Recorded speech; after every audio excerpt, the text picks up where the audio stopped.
play.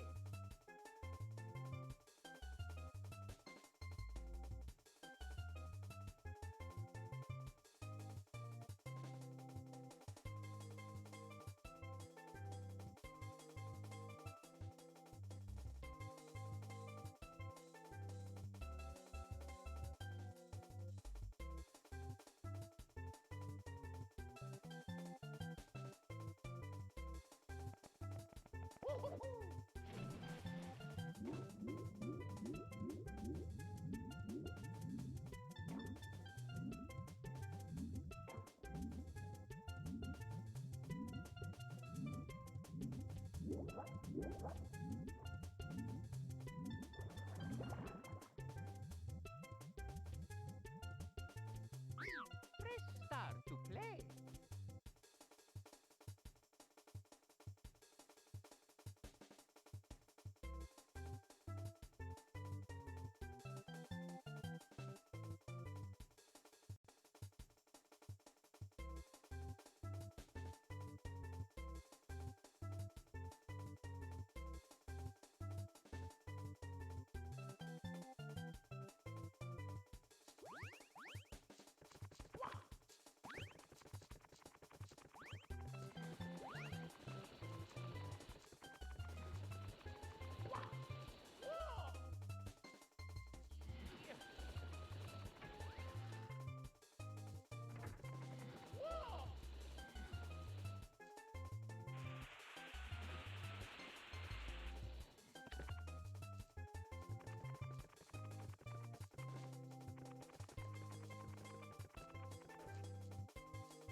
Press start to play.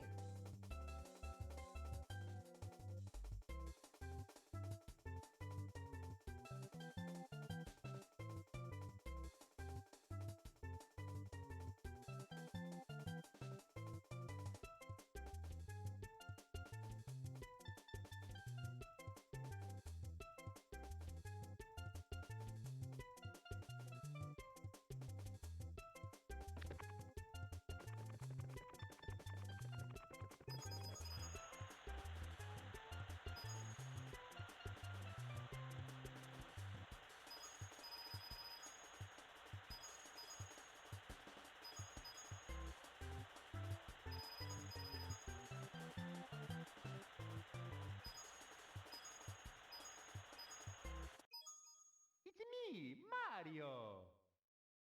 Press start to play.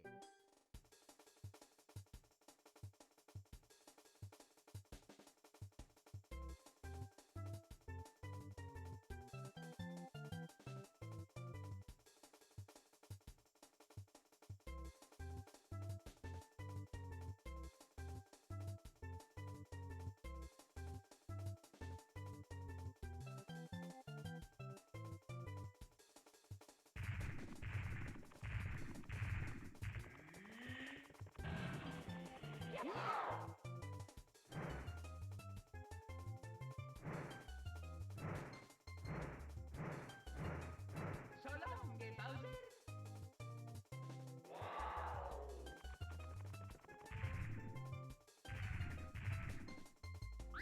Press start to play.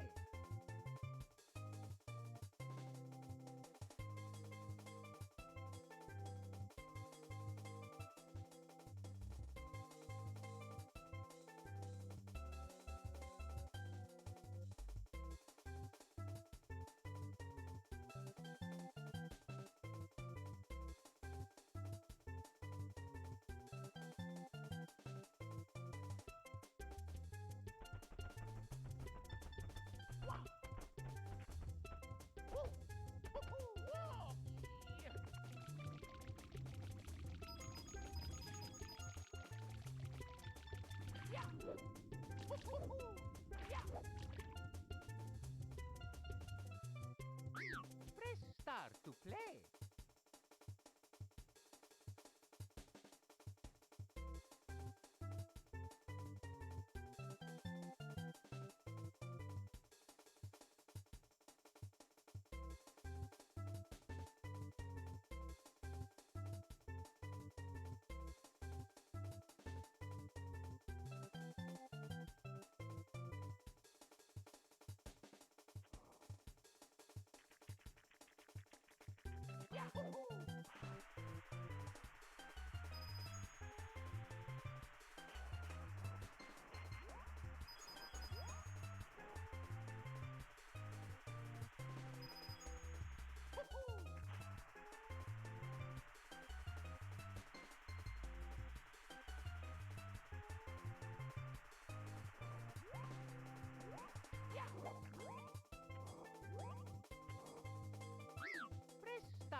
Hi everybody, it's about time to get started. I feel like I only just did this, and realistically I did just do this because I was streaming from 11 Me, Mario. until 3 o'clock last night or something crazy like that.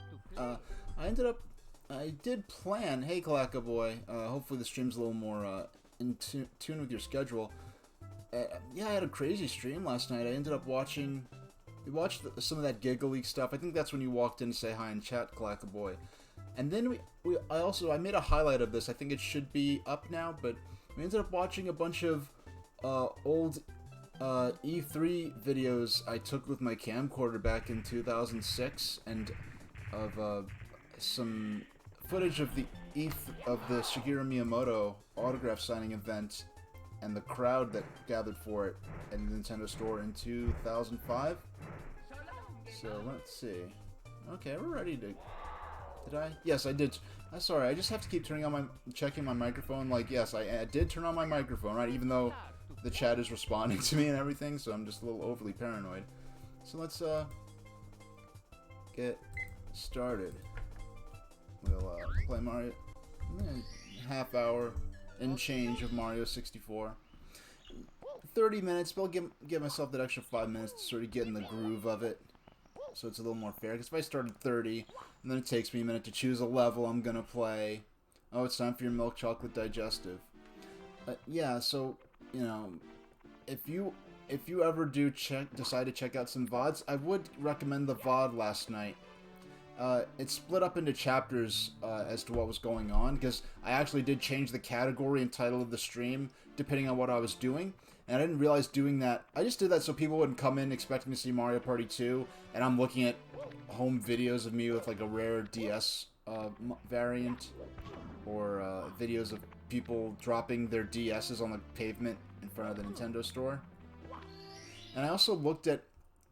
We looked at my footage I took from E3 2006 in front of the Nintendo store. Well, actually inside the Nintendo store during the presentation.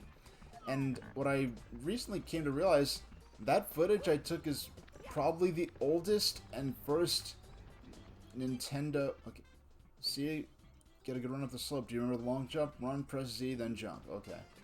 Now there's this... Now... I didn't notice this, but it's kind of obvious now.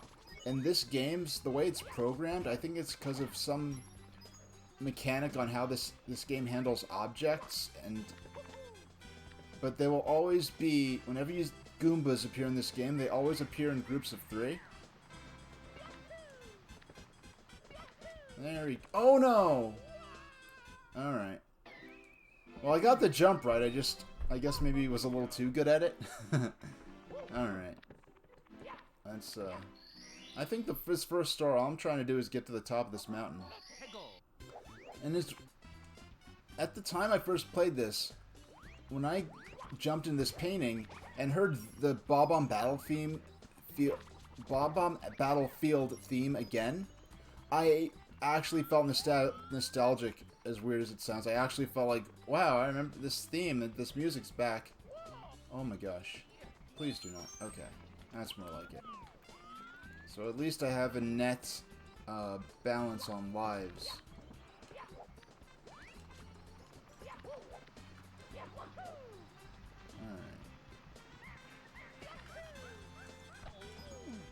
Alright.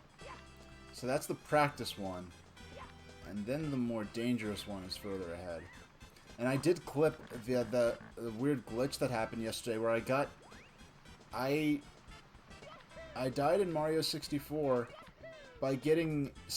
I got trapped between... 1, 2... Wow,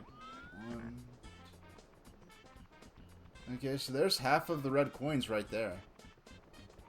And I guess that's where the red coin star is going to appear. Oh my... If they really made it this easy to get the 8 red coins, I'm going to do that first. And then...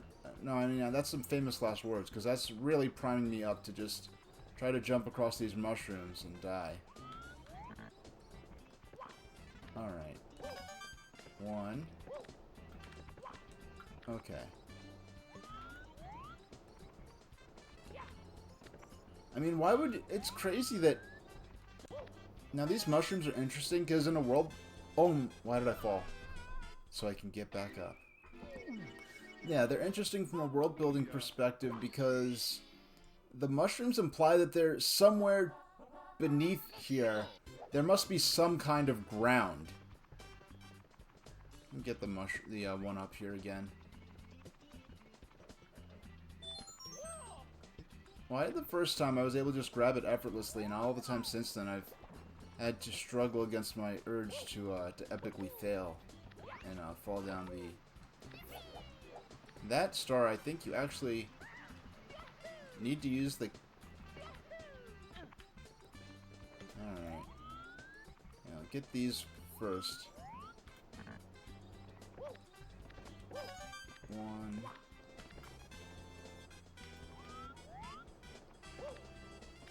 One. No, okay. Yeah, 1, 2, 3. Ah, shucks. You know, I feel like I almost might as well go for that one first because it seems to be the hardest to get to.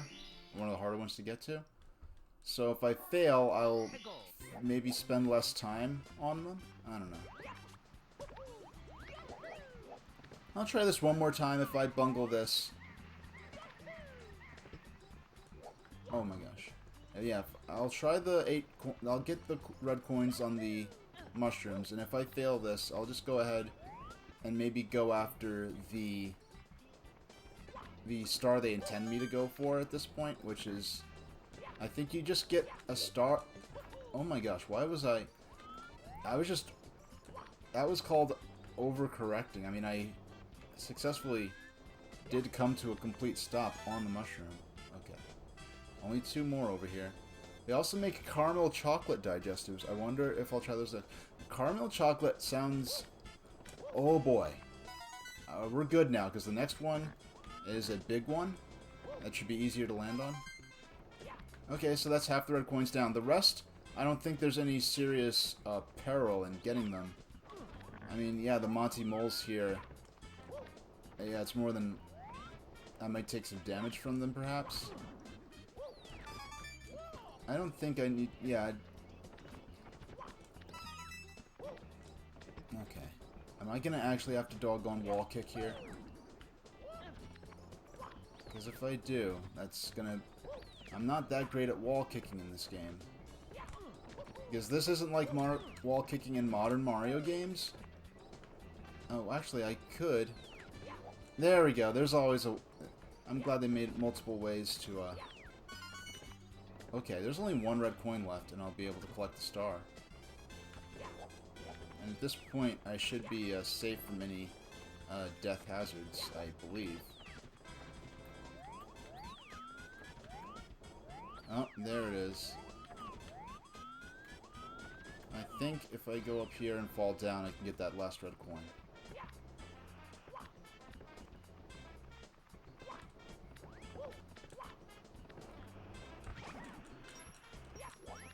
Yeah, so we're already going nuts.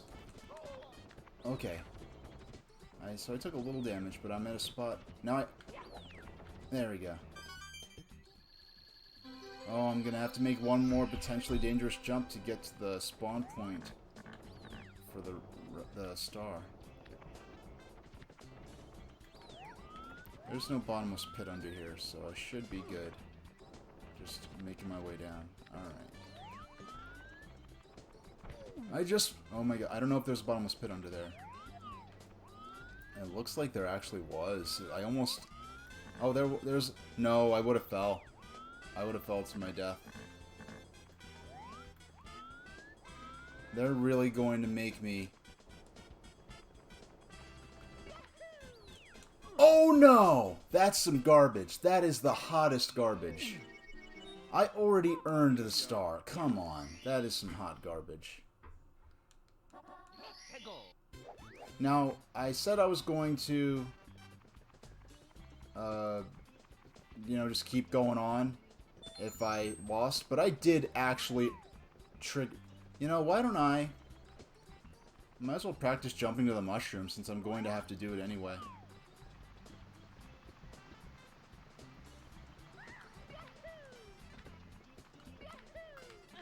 Oh my gosh. That I'm not counting. That was just a goof up. Oh, I was just gonna say that sounds more appealing to me than the actual chocolate one. The caramel chocolate. That sounds more like something I would be interested in as opposed to the regular chocolate one. Mind you, I have not... I mean, it's been a long time since I've been to the store that I shop to, because I mostly buy my groceries in 2-week batches. So it's been a while since I've been to the store that sells digestives, that has the UK import food section.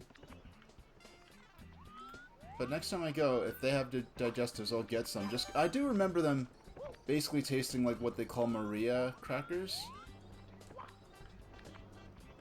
Oh my gosh.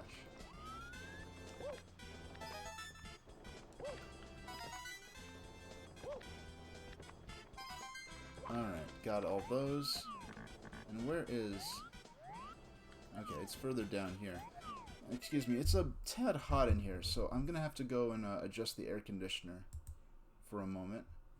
So excuse me, I'll be right back. Let me just turn off the mic.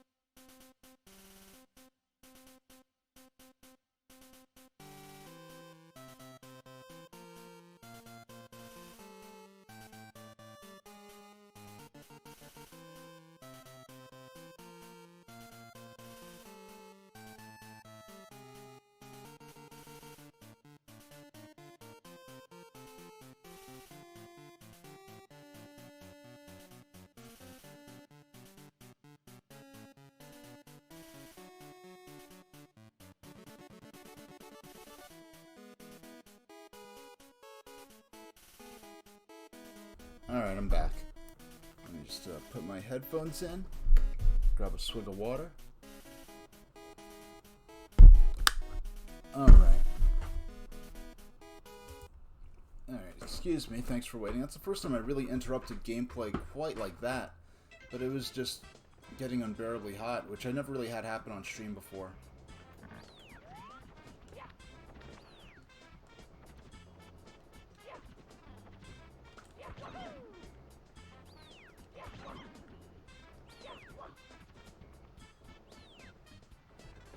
Yeah, I really don't think those can be defeated. I think more just come out. Alright, I'll just use the back... Oh, excuse me. Yes, I did just say excuse me to the system. That's oh my gosh. That's probably due to me being used to telling my dogs when they do something weird and unexpected. Like, what are you doing? Like, that's... Like, why are you rubbing up on me? Nothing is happening, and now you're just trying to get attention from me. But I'm on a phone call. You know, like that kind of stuff. So when things unexpected happen, like bringing up a menu I didn't mean to, I tend to act as though it's a pet that's did something weird and unexpected. Alright, now let me... why am I having more trouble this time than the first time? I think the first time I just have this weird confidence, I guess, of... Oh my gosh. Now I can't... Maybe I'll try a different... Yeah, there we go. I don't know why Mario seems... I don't think they programmed edge grabbing on these little platforms here. Oh my... Alright. Just jump. You know, it's funny, I really don't think about Final Fantasy games, especially the older ones, as the sort of games where people would yell at the system. I think of that more like, I don't know, just any other more action-y kind of game. Especially given how, oh my, okay, there we go. Ooh, oh no! Okay, really running the gambit of emotions with this. This is... You'd never think I just easily got through this little gambit of platforms here. Pretty effortlessly. And the Monty Moles aren't even really posing a threat. Okay. Jump. And, oh, turn around. Turn around. There we go. And jump. Oh no.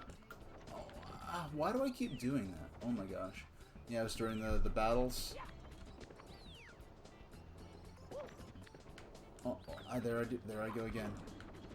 Well, wasn't Final Fantasy IV. That was released in North America as Final Fantasy II, right? Or was that...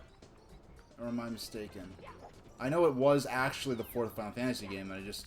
In terms of how they marketed it here, because they didn't bring all the Famicom Final Fantasy games to North America on the NES.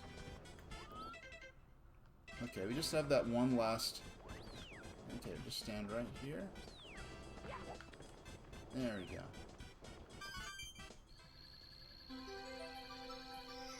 Yeah.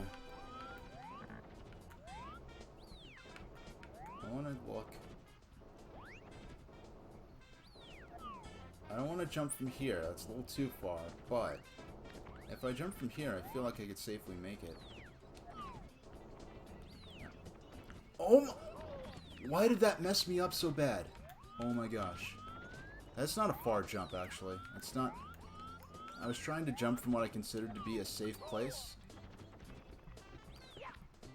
Okay. Alright. We got it. Okay, 1 star down. Got another 20 minutes. Maybe we can grab a few more stars. Scary Shrooms Red Coins. That's a great title for that star. And there are a few 100 coin stars I haven't gone back to try to get. Alright.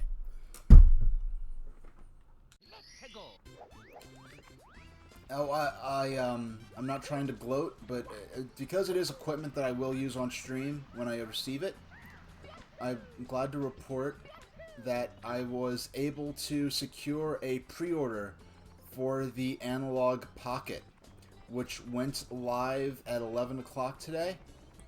It was scary for a minute. Apparently there was something happening for a lot of people where it was taking between 20 seconds to upwards of a minute for the game to register, for the website. Okay, I ran across that basically expecting... When I first saw that thing there, that thing that's called a Czechia, I was really freaked out by it.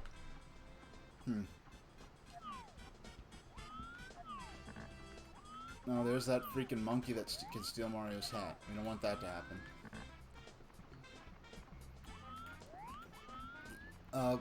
Where when you were... It was taking forever to process... No, you don't. Excuse me. Excuse me. Excuse me. There we go. Watching his... Oh, you never really played this game before. I'm playing it on the Wii U. I don't believe this is no N64 games are available on the Switch yet, because that would make too much sense, and this is Nintendo we're dealing with here, so... Oh, I don't like you. I don't like that you're... What? Let me... Hello? Hello? What's happening? Let me control... Thank you. I almost fell down the waterfall, and I don't even know if that's like a death spot, or what. Oh, I'm gonna have to run across... Look at him. He is just sitting there. Yeah, that AI is just programmed to just bound right towards me.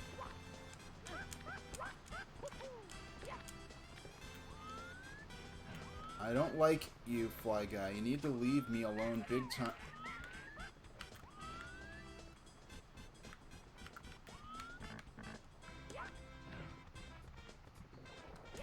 Oh my gosh. Oh my gosh.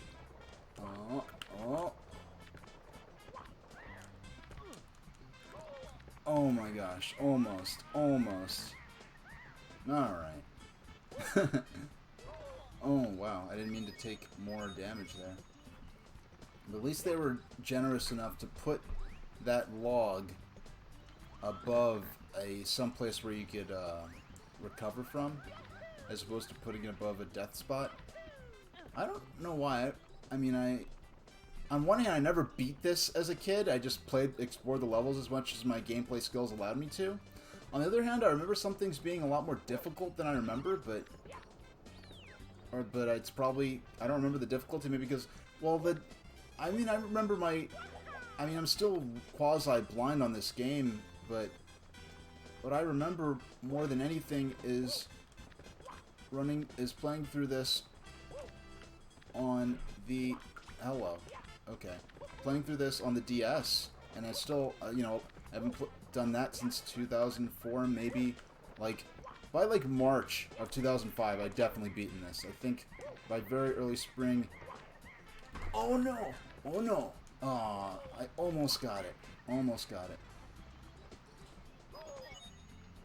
Really? That's I like hearing perspective like this, because that's not an opinion you hear that often. You didn't like the boxy graphics of the Nintendo 64 games, because I think just the fact that it was polygonal 3D and you're moving in 3 dimensions was just so revolutionary that it blew people away. And now looking back, you can see how the art, the level of the art, the detail, and the art styles are able to realize with the increasingly sophisticated 2D hardware of the 8 and 16-bit systems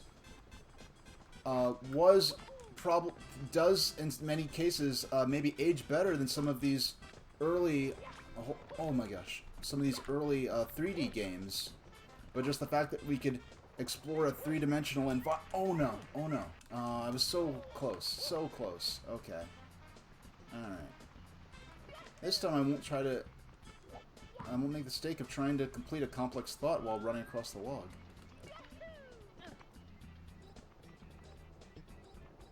You're used to 2D side-scrollers? Yeah, I think everyone was, and I think that's part of why the N64 controller... I don't see it now, but around like maybe 2010 or 11, 12, I'd see all these clickbait lists about, oh, worst controllers of all time, and they'd show the N64 controller, and I think maybe these articles were plagiarizing each other, but a lot of the articles were like, oh, what's the deal with the N64 controller? Why does it have 3 handles? Is it made for an alien with 3 hands? Like, what was Nintendo thinking? And you have to... Oh my god. No. Oh,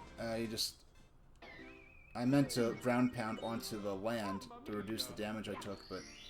And I had really no progress lost here. I just have to get to the top of the mountain, so no love lost. No, Nintendo was... Really, there was no guarantee that polygonal 3D games were really going to take off. You know, it was still a novel concept that hadn't really been proven to base a whole system around that.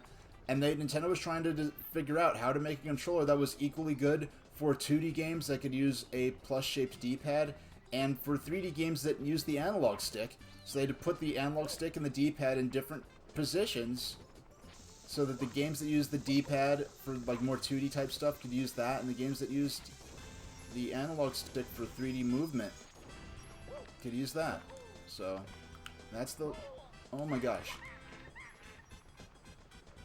Okay. Yeah, you go away, little monkey.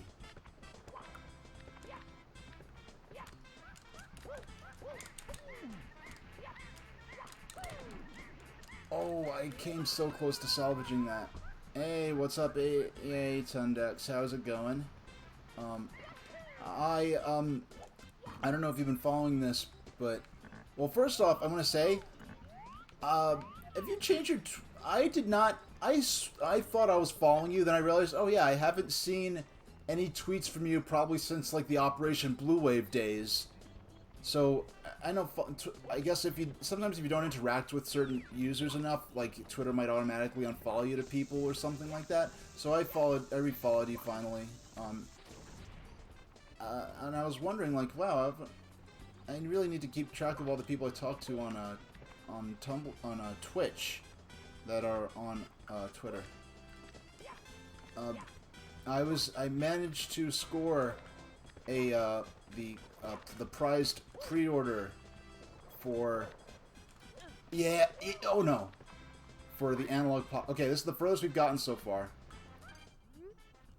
High wings ahead. Pull your cap down tight. If it blows off, you'll have to find it on this mountain.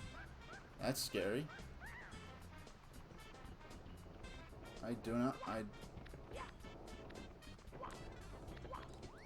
I mean, it's amazing how effective just having a 2D sprite. Wait a second. Am I still climbing? Okay, I'm still climbing. Oh no! Oh no, why did that happen? Why did that happen? Oh, no, no, no, no. Okay, we did it once, we could do it again.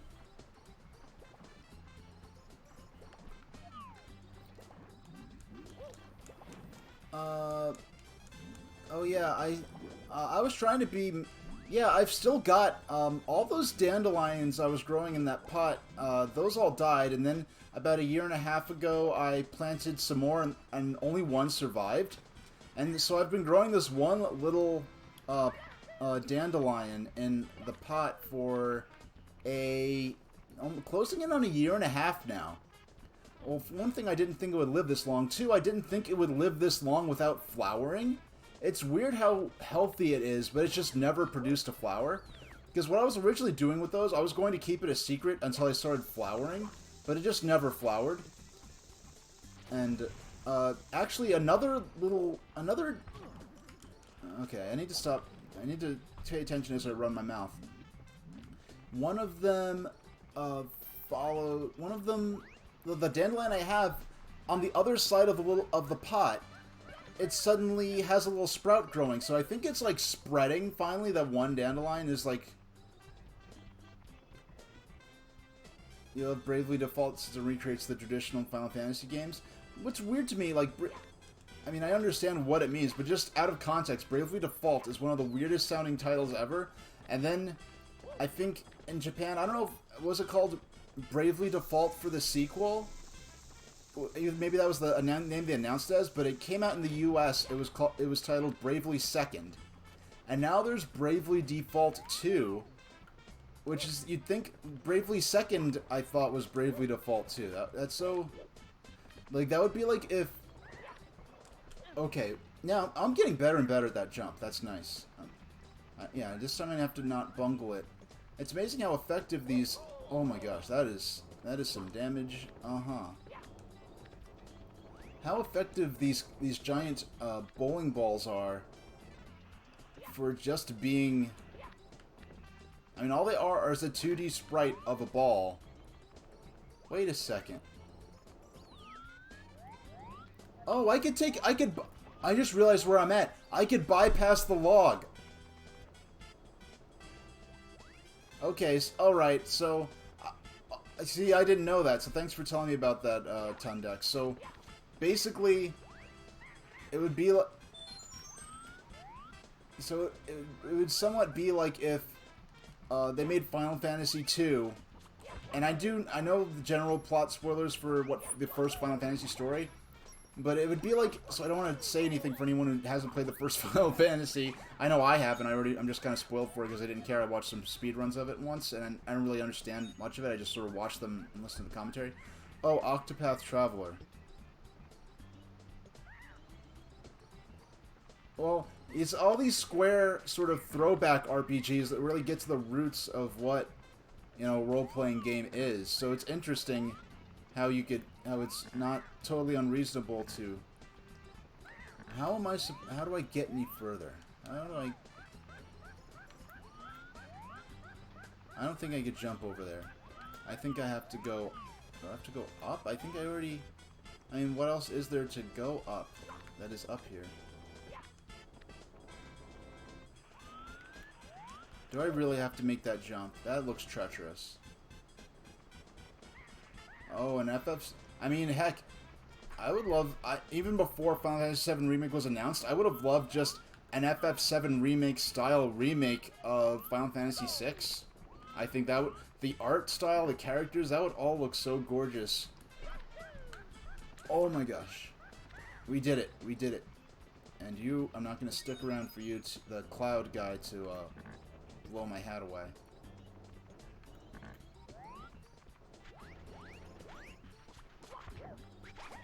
I'm going to defeat these three. Yeah, the Goombas always appear in groups of 3 due to the way this game handles loading objects, I think. Let's see.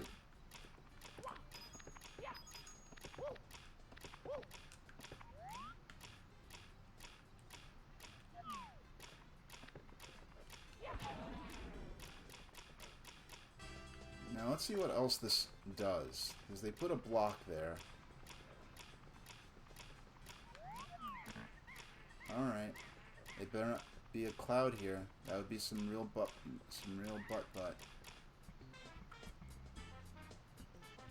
You know what? I bet there's another switch backwards that lets me get the... You know what? There's going to be a platform there that lets me get that star that's behind the waterfall, I bet. Either that or I think maybe... Oh, no! Oh, no. Alright, well, that's not... Now that I know how to get there, that's really not so difficult to get to. And you need to stop following me, little guy. I mean, that monkey... Octopath is... I'm not... You know, I'll be honest, like Final Fantasy VII and Final Fantasy Legend, which is a very complex and complicated RPG in terms of its mechanics and how you build the characters, are the two most complicated proper RPGs I've ever played. I mean, I've enjoyed, like, I played Golden Sun, I've played the Mario and Luigi and Paper Mario games, but in terms of a true, proper, really deep, like, role-playing game, I'm not super into them, and the stories usually very much interest me. I just haven't really, I tend to fall off of them and lose interest. Alright, let's grab a little water. But yeah, FF6 Remake and the graphic style of Octopath would be a very great way to realize. Now let's take a look here. There's gonna be...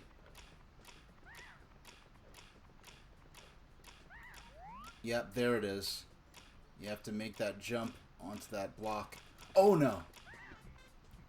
That's gonna be a tricky one to get to, but let's get first things first. And then I want to maybe move on to... Oh, I only have 4 minutes left anyway? Okay. Just want...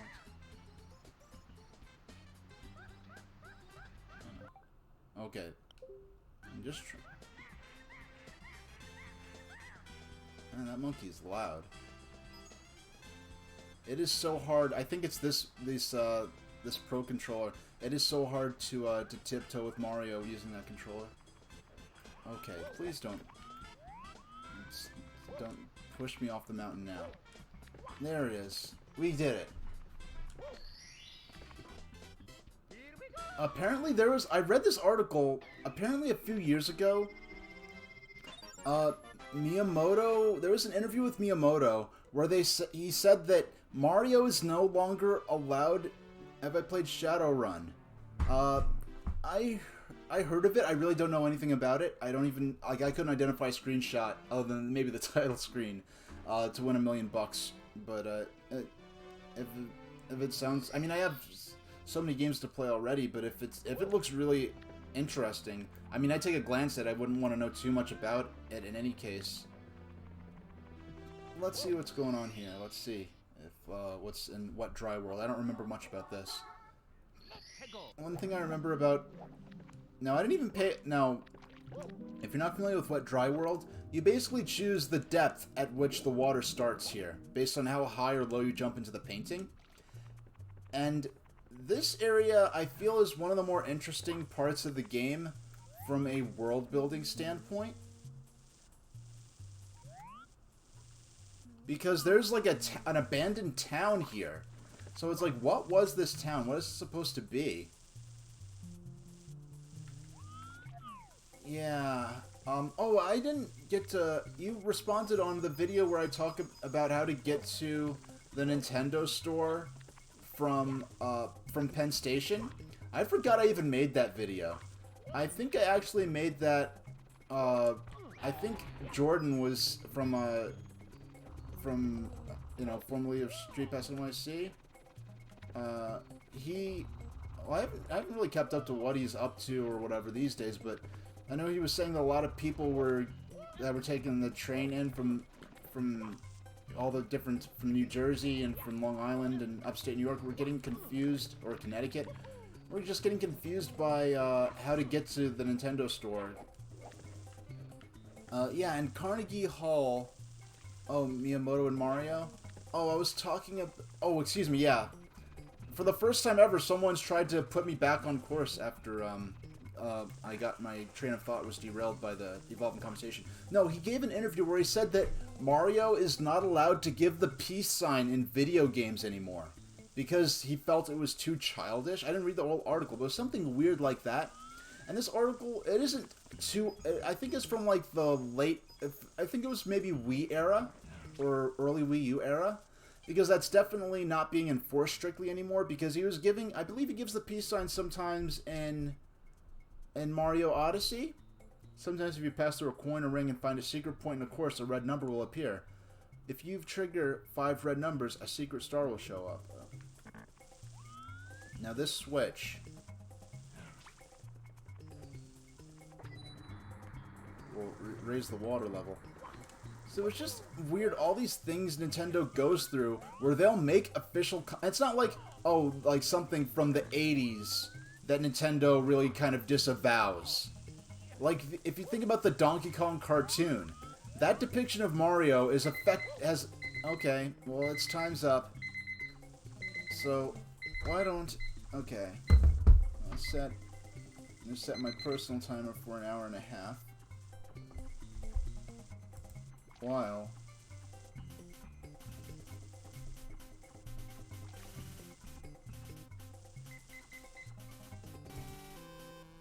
alright. So I'm not even... Well, I'm just gonna get up and just stretch my legs a tiny bit. I'm not even gonna leave the stream. All I'm doing is just switching over to... Well, first I'm going to switch my category, because we're going to play Super Mario Advance now. Tundex, don't worry about getting me off track. That's how conversations go. One subject leads into another, and things just evolve on the fly. So that's what I've said many times since I started streaming. Hold on, let me see.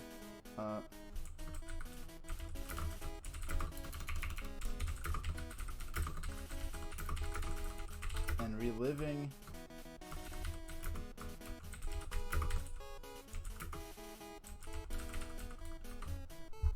I'm not going to stream under Super Mario Advance, I'm just going to stream under Retro.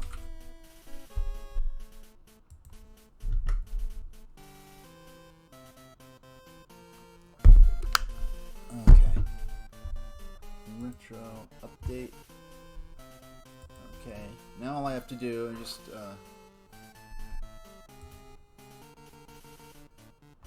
Alright. Just gotta pull up the... There we go. Oh, excuse me. I meant to already have this kind of done. Sorry, I'm not used to the Wii U interface entirely yet. Close software. That'll do it. Yeah, even since my first stream, I've been saying if I'm ever talking about something and the conversation drifts to something else, you could always, bring something back up. And I'll go back to it. Because whatever I'm talking about is something I did want to talk about. And... you're getting a sneak peek of some of the games I've downloaded on the Wii Virtual Console for the Game Boy Advance. And now that I have the Analog Pocket, I will be able to play actual cartridges for GBA and for Game Boy Color and Game Boy.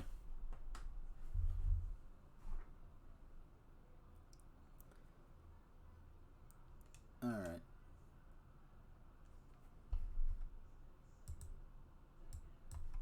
Oh... Hold on. I forgot to turn the audio for... We gotta do that. We gotta redo that. We gotta redo it. Okay.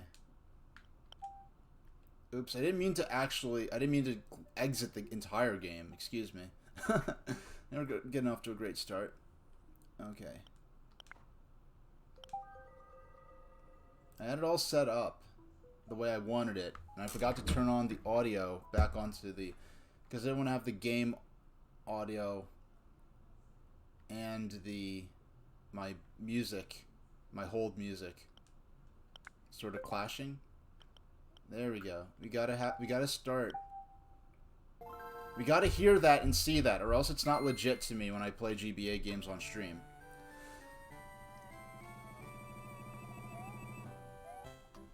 This is so nostalgic to me. It's the first time I've really played this since back in 2001. And I like how they framed that... The highlighted part of the screen represents the screen size of the Game Boy Advance. So it's kind of funny them calling this... They would call this a widescreen, but back then this was a really wide screen. I don't really have that set up right now. The old BBC test pattern.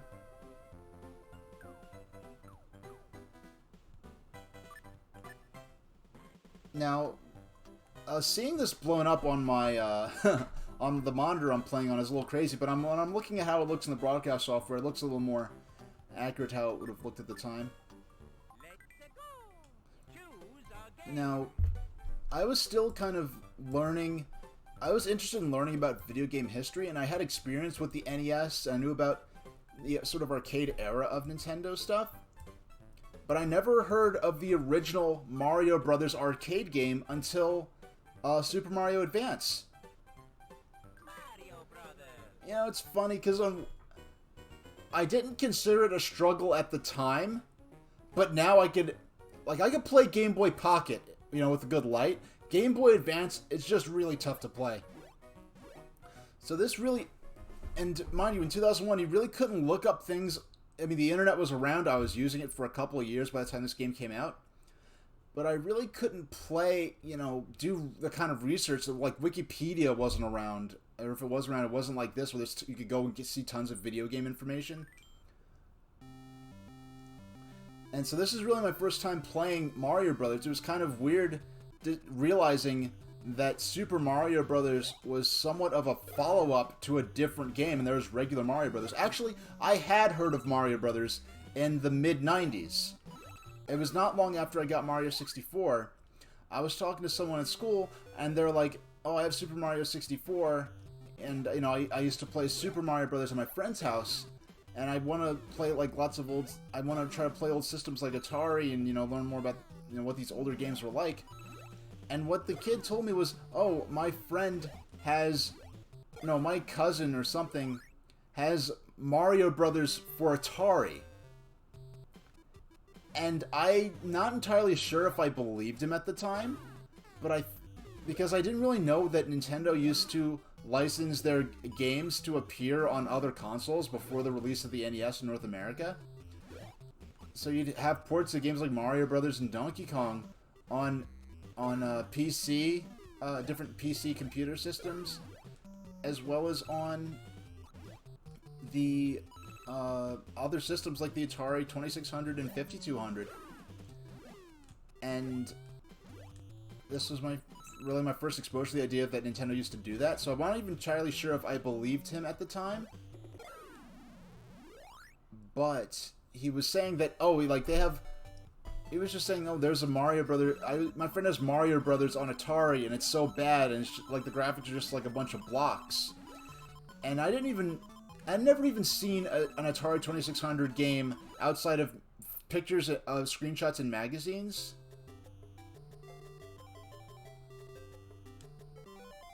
Oh yeah, the Analog Pocket. I do have. That went on pre-order today.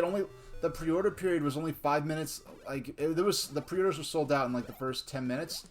I have the Analog Pocket pre-ordered. I was lucky enough to have the money to do so, and so I didn't, you know, I wasn't out doing anything, so I was able to pre-order it. I was just people who pre-ordered just like a few minutes after I did, because I was sitting there refreshing the page waiting for the pre-orders to go live. Because I never was into limited run games or anything like that, where you really have to be super on it to. And the main reason I got the Analog Pocket was for streaming, so I'm glad I'm going to be able to do that. So I didn't realize he was talking about Mario Brothers as a different game from Super Mario Brothers, and I'm not even sure if my friend understood that distinction. I just knew that, like, he was saying, oh, I was talking about Super Mario Brothers on NES, which I didn't have that much experience with. I just played it at a family member's house a few times in like the 90s. Like the earlier 90s. This is still like the mid 90s when I'm having this conversation, because it wasn't long. It was right after I got Mario 64. And And so I thought he was talking about they made a port of Super Mario Brothers for the Atari, and it was just really bad. Not that it was an arcade game, like a single-screen arcade game. I never played the NES version of Mario Brothers. I have played the arcade version of Mario Brothers in a real arcade, because I think in 2010 maybe, Nintendo they put out a combo cabinet that had Donkey Kong, Mario Brothers, and Donkey Kong, Mario Brothers. Oh, I forgot I had to stop. It had Donkey Kong, Mario Brothers, and Donkey Kong Jr. And playing that original oh, I forgot I could actually pick up and throw the power blocks like in Super Mario Brothers 2. At least I got one of them with this. That was a total waste of the power block, because normally you can get a few hits off of the power block before it disappears. And then every several rounds, the power blocks regenerate. No, okay. There we go. And it was really smart of them to include this, because this was... And I was excited for Super Mario. I already had my NES by this point, because this is like, I got my NES in 99 or 2000. Well, I got it in 98, but I wasn't able to play it until 2000, which is a weird and complicated story involving... Well, basically, I got the NES from my neighbor. I had a friend who was moving away, and when they were moving away, they threw their NES in the garbage, because this is 98, and people did not think of the NES as a collector's item, or, oh, this vintage game. It was just an old piece of trash, and they threw it in the garbage, and I asked if I could have it, and they said I could take it out. Now, I couldn't my parents wouldn't let me keep it at the time, so I gave it to a friend from around the corner. I lost and this is in 98 this happened. I kind of lost contact with that friend, and plus, she was like maybe a couple of years older than me, and she was a girl. And so a couple of years in terms of maturity and just where you're at mentally and emotionally is a very big age gap at that when you're very young.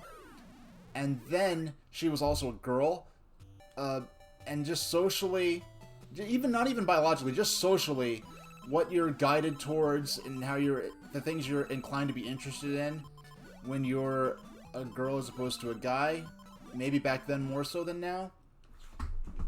So we just kind of drifted apart, and we ended up sort of becoming friends. We never were like, oh, I'm not your friend anymore. We just sort of stopped hanging out as much. Plus, she was in a private school and I was in a public school. That didn't help. But in like 99 or 2000, which at the time seemed like a lifetime later when you're much younger. It was a few years later. Some interesting circumstances came up, which led to her parents giving me this NES as a gift. And it's a really complicated story. I need to write it down. It's like just even telling is kind of making my head hurt, because I also got an NES from a flea market in Coney Island in Brooklyn, and I got the NES and it didn't work. So what do you do when your NES doesn't work? You send it into Nintendo for repairs, of course, and I was probably one of the last people to get their NES serviced by Nintendo of America. And it was while the NES was out for repairs that I ended up getting the NES that I gave to my friend back. And I couldn't get it to work at the time, and when I got the NES back from Nintendo, and when I got the NES back, they packed it full of all these pamphlets and posters and all this different NES promotional material from the 80s and early 90s. Wow, they actually let you continue. That's interesting. So that's our high score.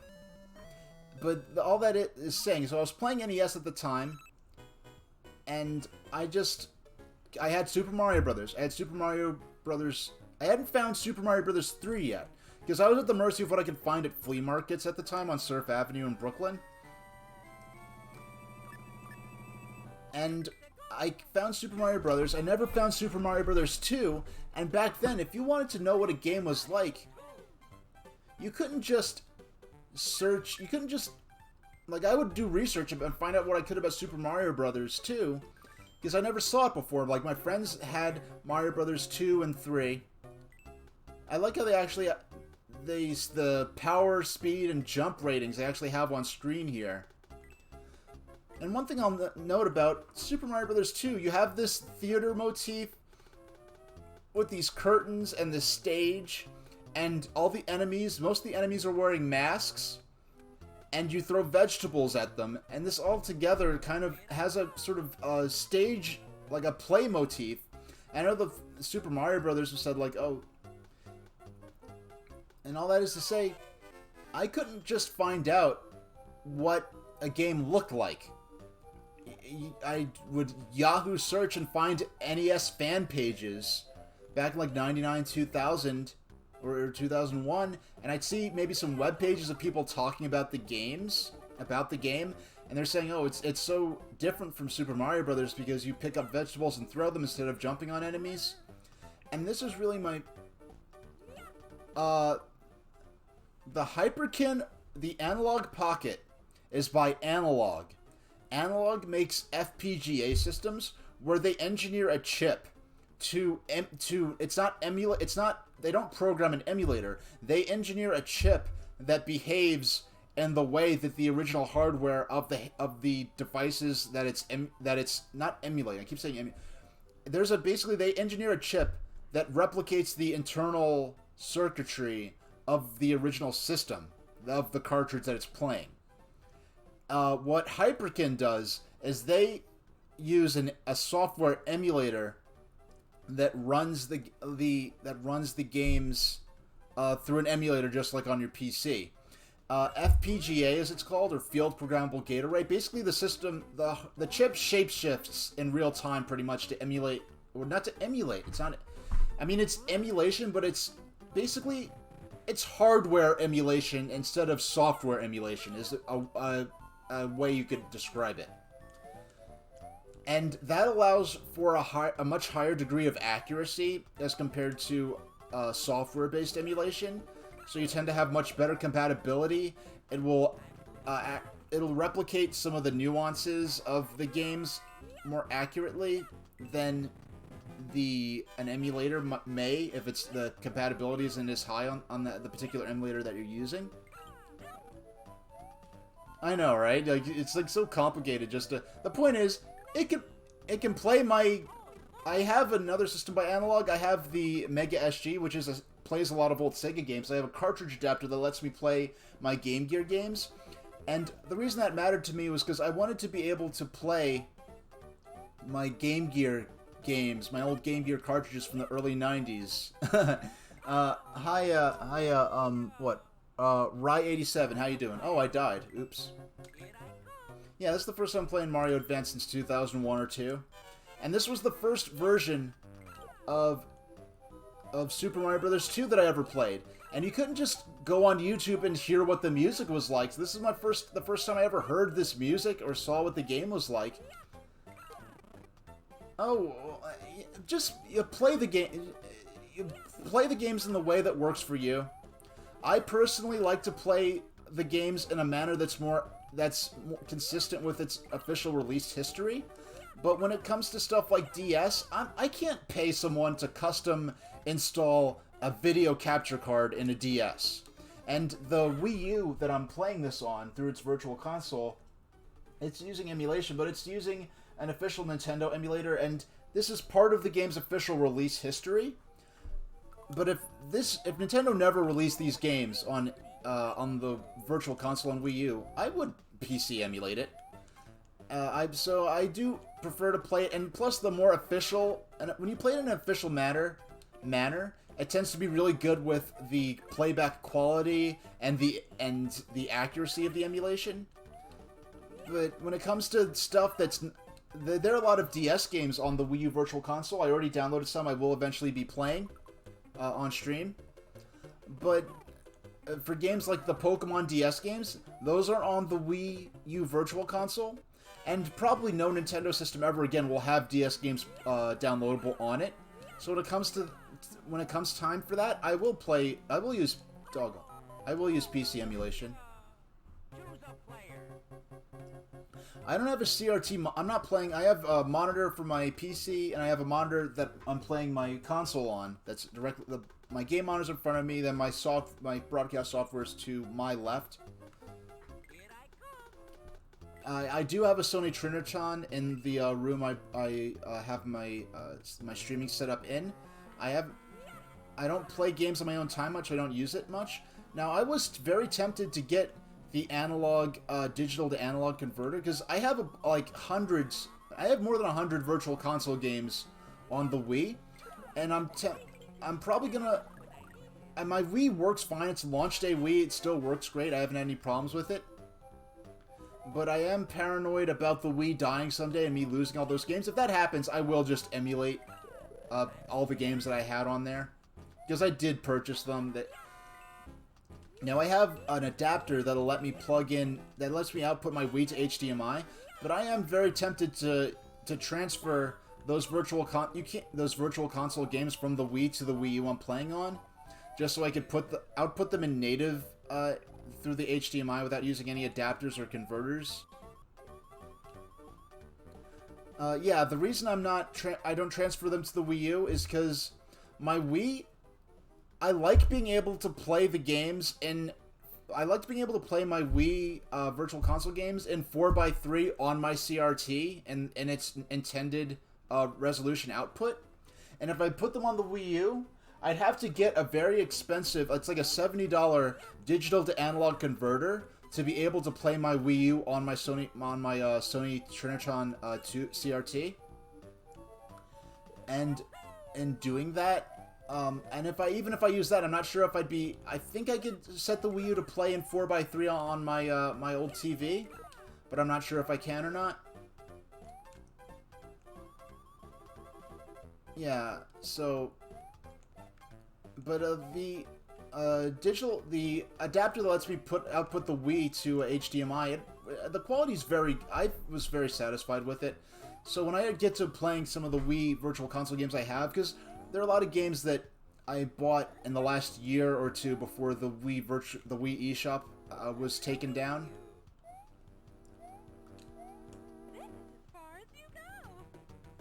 Yeah, they definitely never used that voice for Birdo again. Any other future Birdo appearances would be silent as far as I'm aware.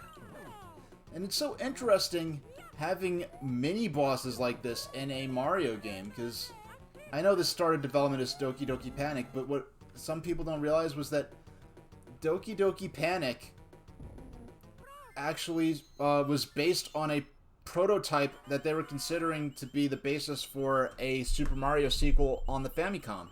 That they stopped working on that prototype, and then when Fuji TV came to them and said, hey, we're doing this festival next year, can you make a game tying in with it? And they made Doki Doki Panic based on that original prototype that was originally using Mario characters, so. Okay. Now, this version of now what we have here, this screen, this is based, the characters on the bottom, that is how the title screen for the NES version of this looks, but that title screen never appears in this game. This is the closest we see to it. And they actually let you select how many coins you're going to bet in the slot machine in this version. I always found the snippet to be one of the easier symbols to match just because it's so big and red.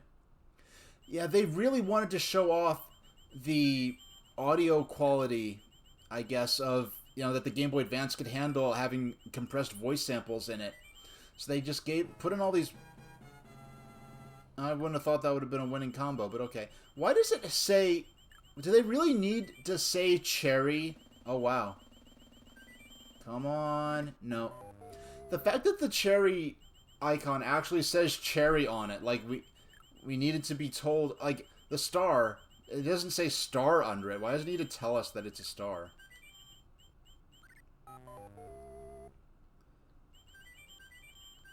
Now, I never beat the NES version of this, and I never owned this game back then. When I got my Game Boy Advance, me and my mom were hunting all over the city for one. And when we got one, we didn't have money for a game for it, and then a week later she went and got me a game. And when we went to get a game, I decided to get Rayman Advance instead of Super Mario Advance because I felt like Rayman Advance was a little more graphically ambitious. Because I wanted Game Boy Advance. I loved it. I was excited by the graphics, but the fact, really, the Game Boy Advance, as far as I'm aware, is probably the last Nintendo system, and maybe the last Nintendo system in general, to really push the bits as a way to describe the horsepower of the system. Because they were saying I remember I still have my box for my original Game Boy Advance. I had the purple one. I didn't like the color that much, but I decided to get the purple Game Boy Advance because I knew the GameCube was going to be available in purple, and I thought with all the connectivity they were pushing between the Game Boy Advance and the GameCube, I thought it would be cool to have the two systems match each other in terms of the color. Oh wow, so you needed the clarification. Okay, I'm proven wrong. Alright. I remember hearing anecdotal stories when the Game Boy Advance came out of people who were, first got it. I know someone who got it from Japan before it even... Oh man, those things are fierce in this version. I don't remember them being quite so fierce in the before. No. Alright. Alright. Alright. Now that I unlocked the door, I just want to show... Because I didn't really take a look, I just went in and got... Yeah, this is new, this weird music in the background. Yeah, this is something they added to... I think there's like a carousel on some of these. Oh. Yeah, they added the scoring system to this game. Earlier the earlier versions of Super Mario Bros. 2, whether they were on the NES or on the Super NES, they did not use... Oh wow. Now, they added these giant enemies, I guess just to show off that they could have bigger sprites in the game. But they actually make the game easier, because every time you throw them, they release a heart. Because you'd think the purpose of a giant... Now, these blue snippets... In the original version, these were pink, and red versus pink, it just really didn't stand out that much. So for the versions of the enemies that would not... Yeah, for the versions of the enemies that would not... I think the blue ones, their difference is that they... Excuse me. The difference is that they will... Man, this is tough. Maybe it's because I'm... Yeah, it's probably because I'm talking so much, but Mario's probably better for this because he's a little shorter. And they start Mario off... Now, they added... I think they did this to make it more like the first Super Mario Brothers and like a traditional Mario game, but in the NES version, I think you start off with 2 health. But here, they start you off with 1 health as a small version of the character. And then then you have to just earn the health back, I guess. This will make it easier to do what I'm trying to do. Okay. Oh my gosh. There we go. We've gotten further than ever before at this point.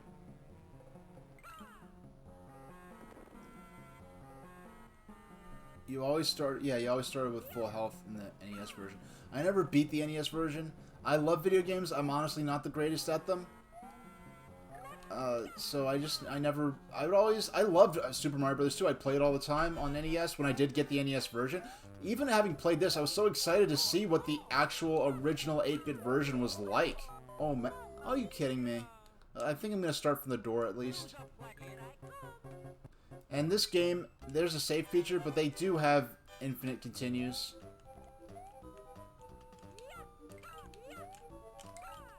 Now, what I would do in the NES version is Okay, that was just silly. You know what I think is happening? I think my muscle memory for the NES version, even though I haven't played that in years, is kind of messing with me here. Because I feel like I don't know, I just feel like it's slightly off. I don't know. No, I think if I throw it down here, I think this is where the extra hit point is, or not. I just wasted that. Yeah, I think you have to carry it. Oh boy, I almost got taken out there. I like how you get points just for picking up the vegetables. Yeah, this is the first version of this game that has a scoring system in it. Alright, so at least I got one extra. Now, maybe I'll go back and get all the A coins, and when I... Alright, I ended up with full health anyway. I remember the first time playing this, of course, in the back seat of my mother's car, and just feeling like these levels just seem gigantic to me, and the fact that there was a boss at the end of each one. Well, they call them mini-bosses. I guess the world bosses are the proper full bosses in the game's terminology.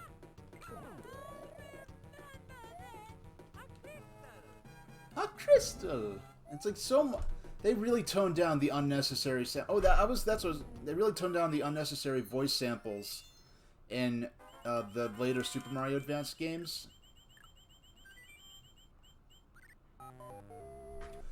But I heard anecdotal stories online and in magazines about, you know, at least one. He got the Game Boy Advance in Japan, and he came to the U.S. with it before the Game Boy Advance was even really being pre-release hyped yet. Yeah, that hitbox was weird. Yeah, that was weird.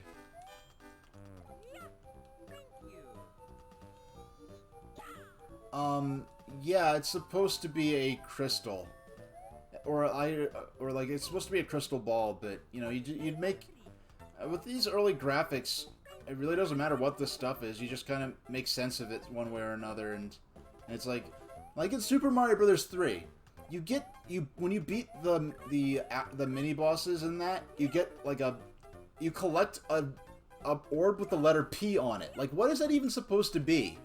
It's just you collect the letter P, and you continue on to the next area. Alright. Oh, shucks. Yeah, the first issue of Nintendo Power in this game was on the cover. Yeah, that was a little before my time. I wasn't quite on the gaming scene yet, but... well, yeah, that's what I was getting at. I keep getting distracted by myself. Oh, I tried to double combo them, and it didn't quite work out. Yeah, let's play with Luigi again. Now, I really would not be playing like this. It's just mostly probably because I'm talking. So, excuse me. Alright.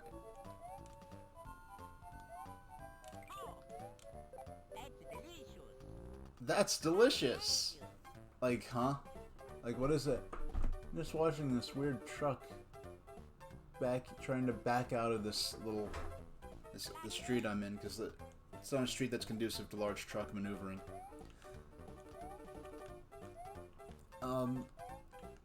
Yeah, so this guy, he had Game Boy Advance in America before they were even marketing it, so people hadn't seen it before, and I don't know if these were I guess he was showing it to people, you know, he was showing people Super Mario Advance, and he was saying that the graphics didn't look really much better than the Game Boy Color. And at the time, I could kind of see why they felt that, but if they were familiar with Game Boy Color at the time, if they were actually familiar with the Game Boy Color, they would have really realized what an upgrade this was. And this is the first sort of maze-like level where we're going in different directions and have to backtrack a lot. And I'm still getting used to Luigi's controls here. Okay, there we go.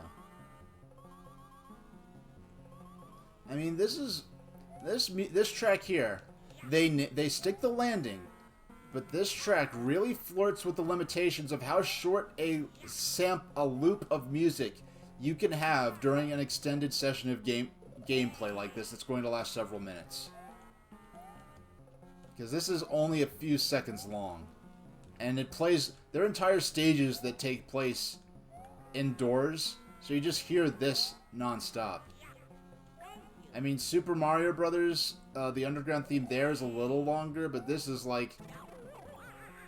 Fortunately, this is, I guess, tolerable and really good. I do like this music, but... Yeah, the jump animation is really cool. There we go.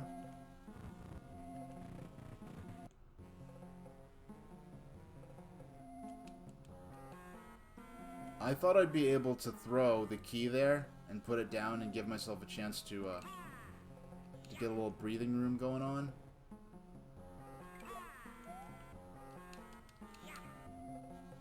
Alright, I know you're coming for me.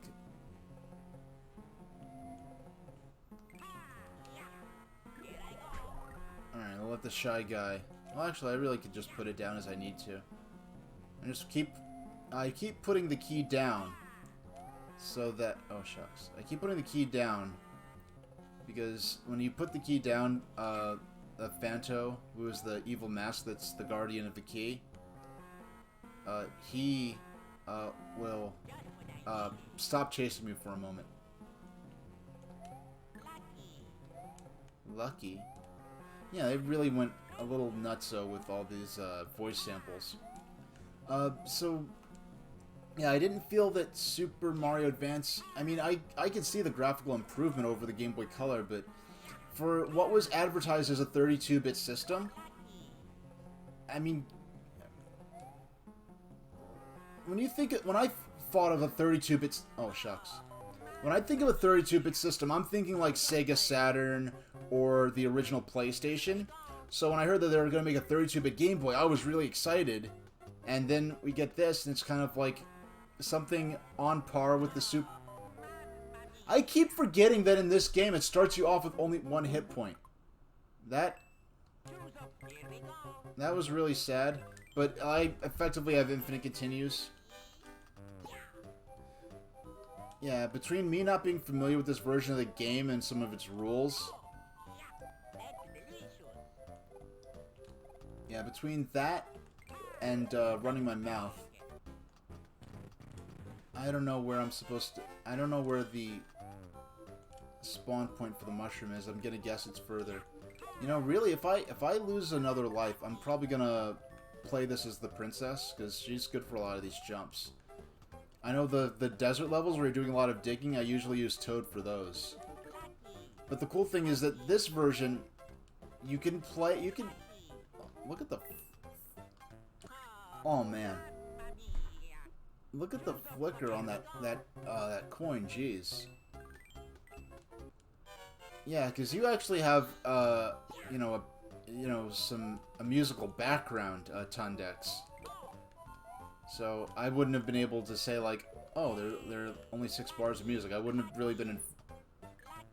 Yeah, here it's solid, but that other one, it was like flickering. And I wonder if that's because there were too many objects on screen at once, maybe?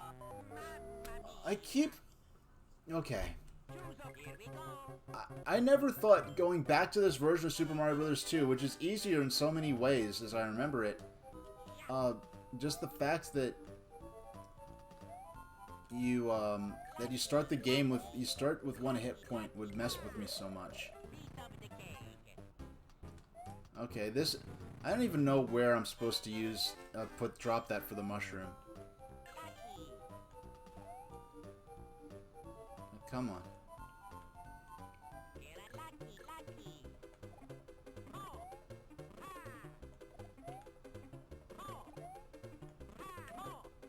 Alright. Oh, I thought a star would appear when you when you ran through a certain number of them.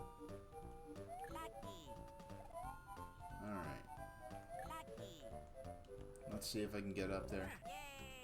Alright.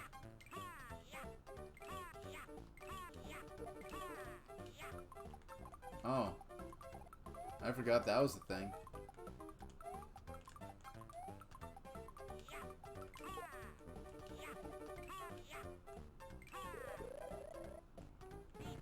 I know you could use this to warp. Yeah, there's nothing going on there.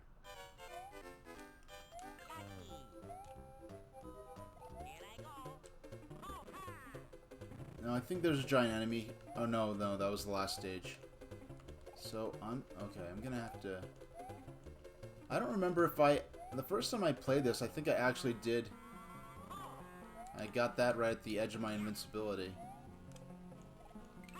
Now, because I'm Luigi, I could just, light up and jump up there. Well, light up. Well, you use the super jump to get up there with only one block, whereas before you'd probably need 2 or 3. Okay. But that whole story about people being unimpressed with some people being unimpressed with Super Mario Advance. You know, the Game Boy Advance, like I was saying, it was one of the first, well, really probably the last system that really used the number of bits to advertise the system. And because the box said, oh, 32-bit system. And at the time, before they showed what Game Boy Advance games were like, when there were rumors of a 32-bit Game Boy, I imagined something like Saturn or PlayStation, because those were 32-bit systems. This was more on par with the Super Nintendo.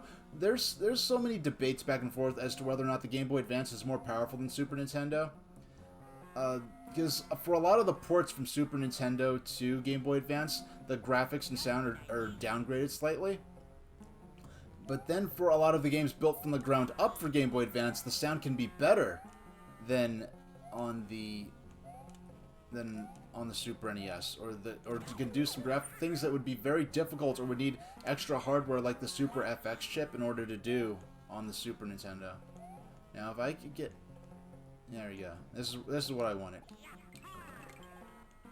A heart should appear from that, or not. Yeah, I guess not.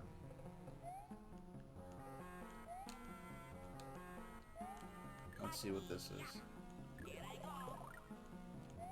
Well, I could say one thing. I think the game being too easy won't be a problem, because I really was concerned about that at one point. Not at this point. So, that's why I decided to get Rayman Advance, because I felt the larger sprites and the animation were just a bit more, more ambitious in terms of taking advantage. I forgot that Mouser talks in this.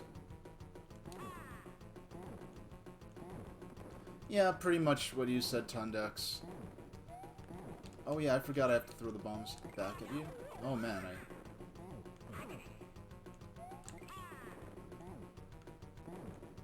Now, this area being made out of Lego-like blocks, I think that's not... Is the NES game like this? I think the NES game just has generic bricks for this area. I mean, it's been just long enough that I don't quite remember.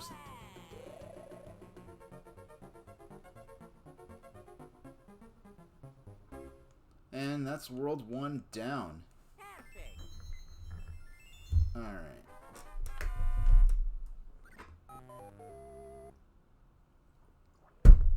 Yeah, no, not far for sure. But if you... Their YouTube videos, they did absolutely incredible stuff with... They did amazing 3D stuff on this system.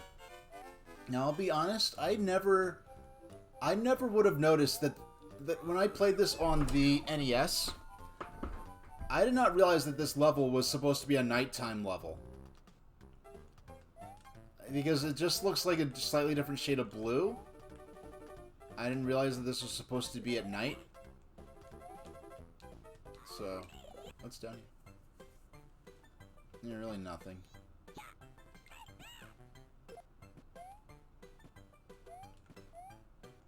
Yeah, they just have just weird stuff down there. Oh my gosh.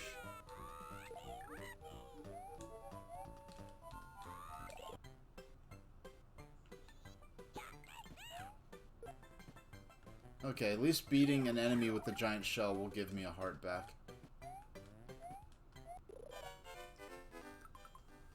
I did not actually watch... I have a couple of episodes on DVD that I got in a box of cereal in like 2004 maybe. But I never really was into the Nintendo cartoons. By the early 90s... Well, I mean... By the early 90s, I don't even know if the Super Mario Bros. Super Show was still airing, because I think that was more of an 80s thing. And then when I think by then, like, Super Mario World was the current Super Mario Bros. Cartoon. They had Super Mario Bros. 3 and Super Mario World, because Super Mario Bros. 3 came out in 1990 in the US. But I don't even know if, let's see. The only video game cartoons I followed were the two Sonic the Hedgehog cartoons from the early 90s that were by Deke. Because I didn't really have Nintendo then at the time. So I might, even if I saw them channel on TV, I probably wouldn't have taken much interest in them. Now here's the part. Oh no! I actually did not mean to do that. I'm used to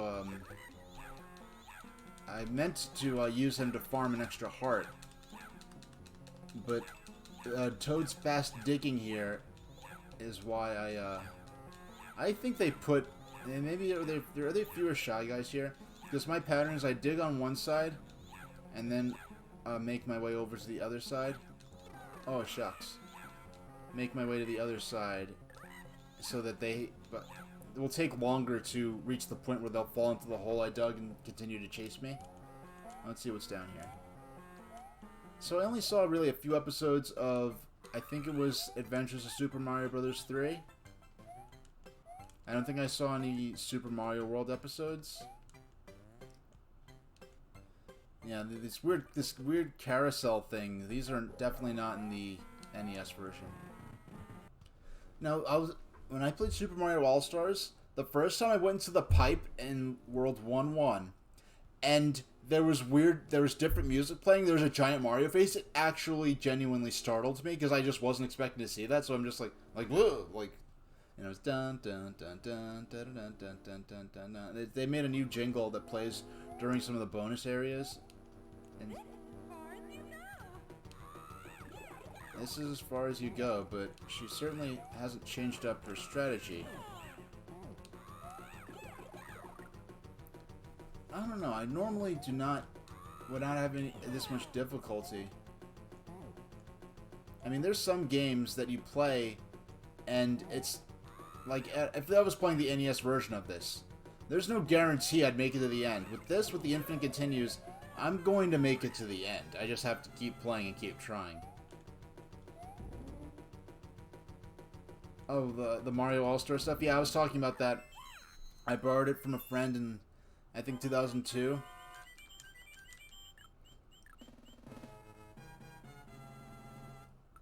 Yep. So, Cherry Cherry Radish is winning combo.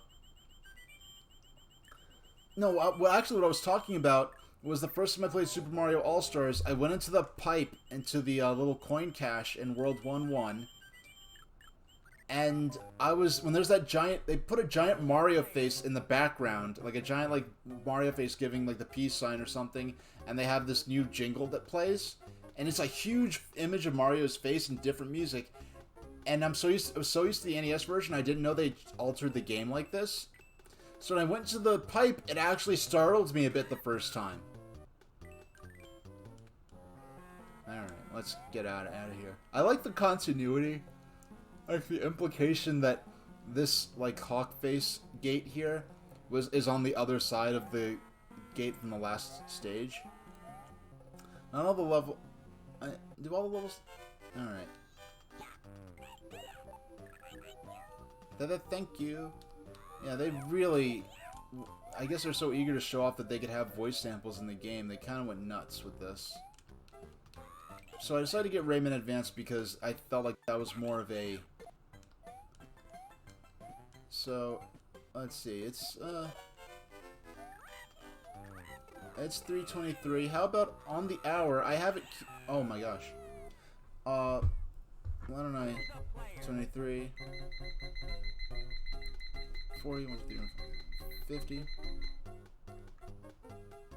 I'd like 10 to 3, or like 5 to 3, I'll get up, I'll refill my water bottle, take a brief intermission, probably won't even need to be a full 10 minutes. And I have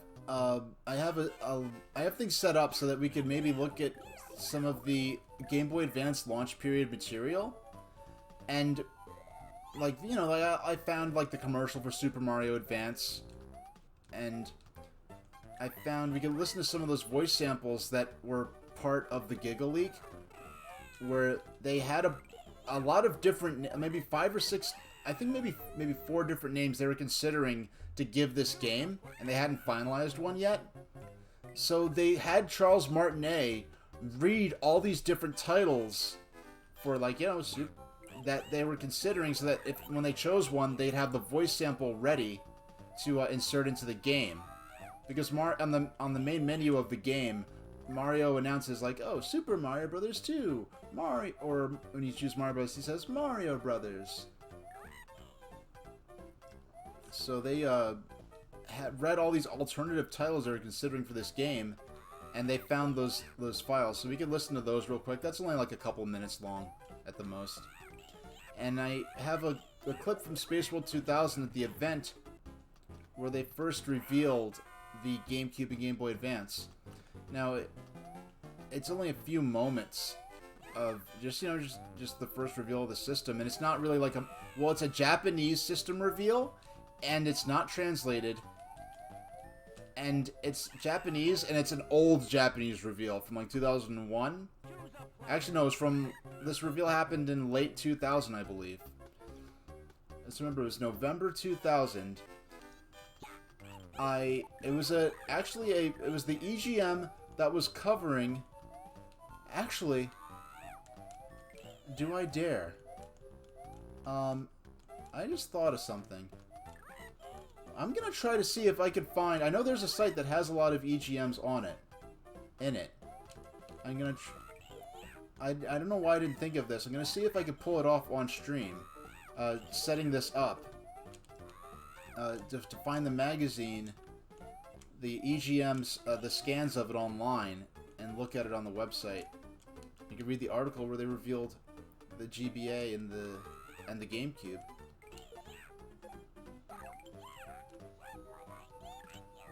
Yep. Now I like these little snake guys. I forgot what they're called in the game. I forgot the official enemy names, but I like them. I like snakes. Snakes are cool. All right. Alright. I like how it just slides right down there. Yeah, there's no way to beat that enemy in the original version of the game, so you have to do that thing where I dig, run to the other side, dig.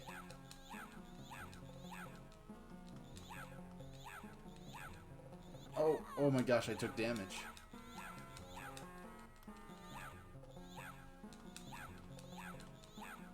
Run to the other side, dig a little, run to the other side, dig a little. I know at one point EGM, at least a couple years ago, it was now a quarterly magazine. I think it was still called EGM. It's ironic because it's called Electronic Gaming Monthly, and then it became a quarterly magazine. I hope it's still around. It would be nice if it was, but really at this point, I'm very sure no one who was reading it back when I was reading it no one who was working on it still is on the team. And I haven't been buying EGM. I haven't bought gaming magazines in years. The last one I think was Nintendo Power, which I canceled a few years before. Wait, do I have to? Okay, I went to the wrong side. I actually forgot what I was my goals there.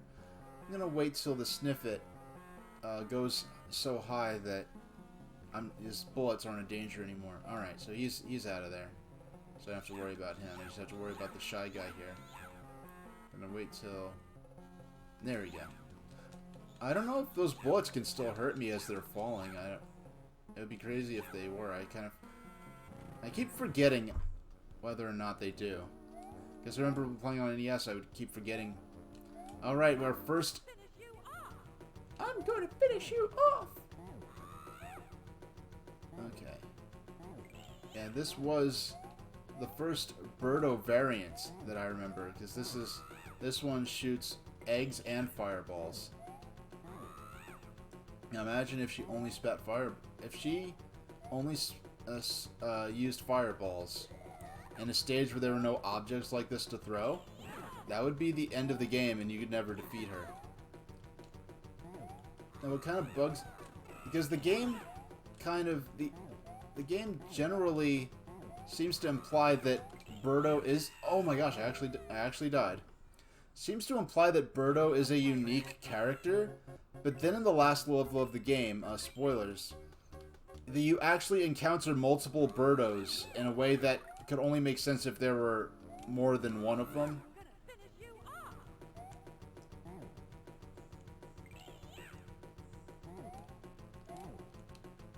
Alright. I'm just gonna use these because Toad does have the worst jumping capability. I remember getting a third-party magazine dedicated to the Game Boy Advance back when it came out, and there were screenshots of Metroid Fusion. I think Metroid Fusion hadn't been released yet, and they were saying, "Oh, I hope they port Metroid Fusion." No, they were saying they hope they port Super Metroid, or even I think they announced Metroid 4, and it wasn't titled Metroid Fusion yet. And the magazine, I have scans of this because people refuse to believe that this happened. People saying, "Oh, the magazines weren't saying that. You're making stuff up."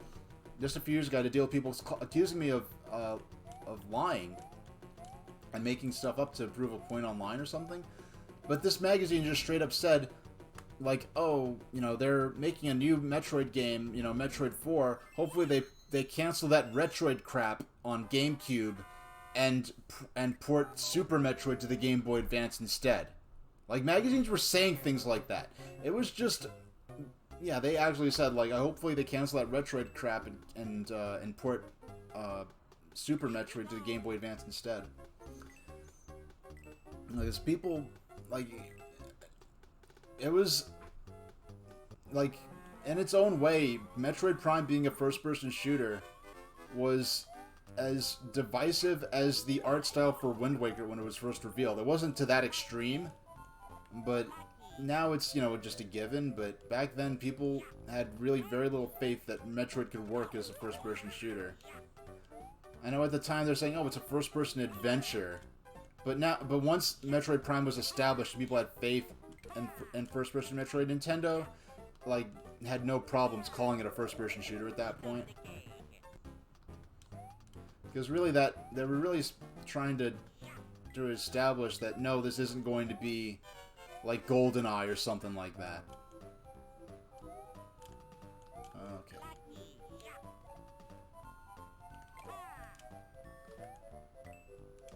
I don't even know...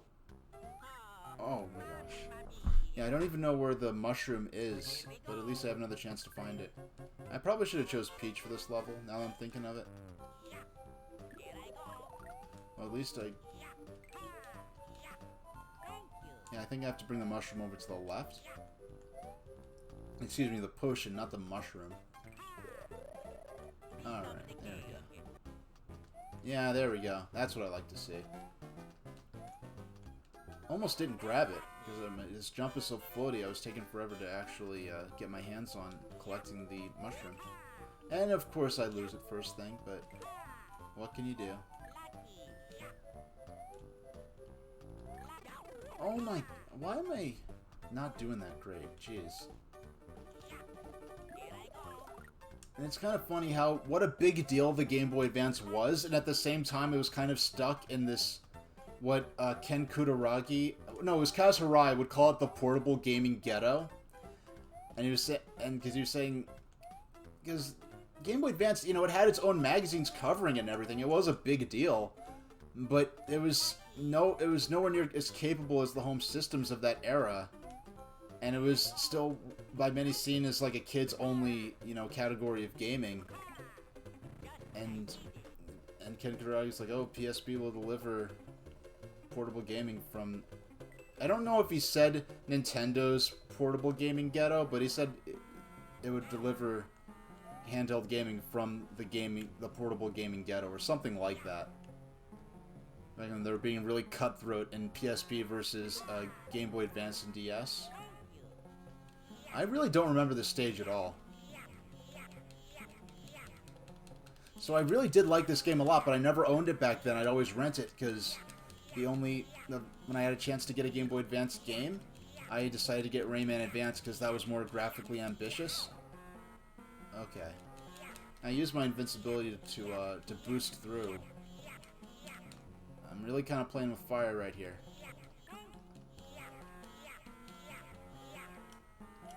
Okay, I could go through on either side here. Because I really forgot the layout of a lot of this.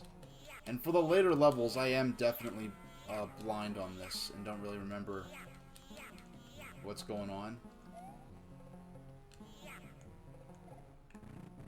I really should have chose Toad for this, huh?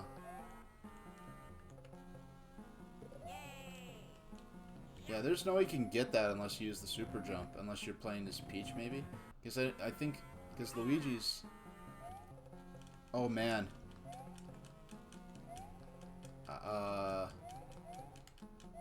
Please?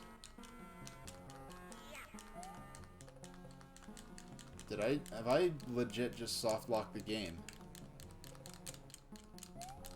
Come on. Come on. Come on. There we go. Yeah, that's close. I think I almost soft locked the game in there. Oh, I almost did it again.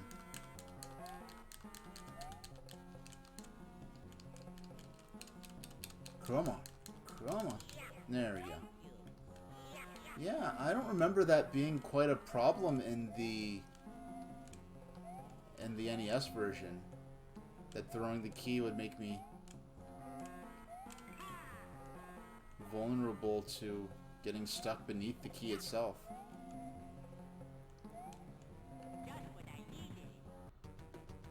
Alright, we made it to the stage boss. Yeah, that's delicious. That is so weird. There's some of these voice samples. That's delicious. Like, what is that? What are some of these things supposed to mean? I'll go back. If I decide to 100% this, I'll go back and grab the coins later. And make for some... I can either do it off stream and have some time with the game. Oh my gosh.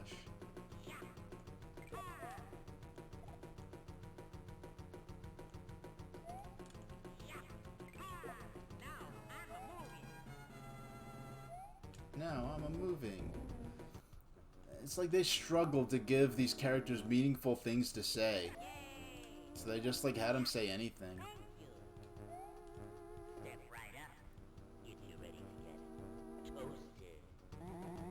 Woo! Yeah, you're not kidding. Yeah, yeah. Gotta build myself a barricade so I'm safe from all those doggone fireballs. Jeez. I don't remember him being that ferocious with the fireball patterns in the NES version. Yeah, step right up if you're ready to get toasted. I mean, I never thought of... I forgot they gave this character like that like 1930s gangster voice. I don't even know what, like, that weird Atlantic accent gangster voice. Like, what is that voice even supposed to be?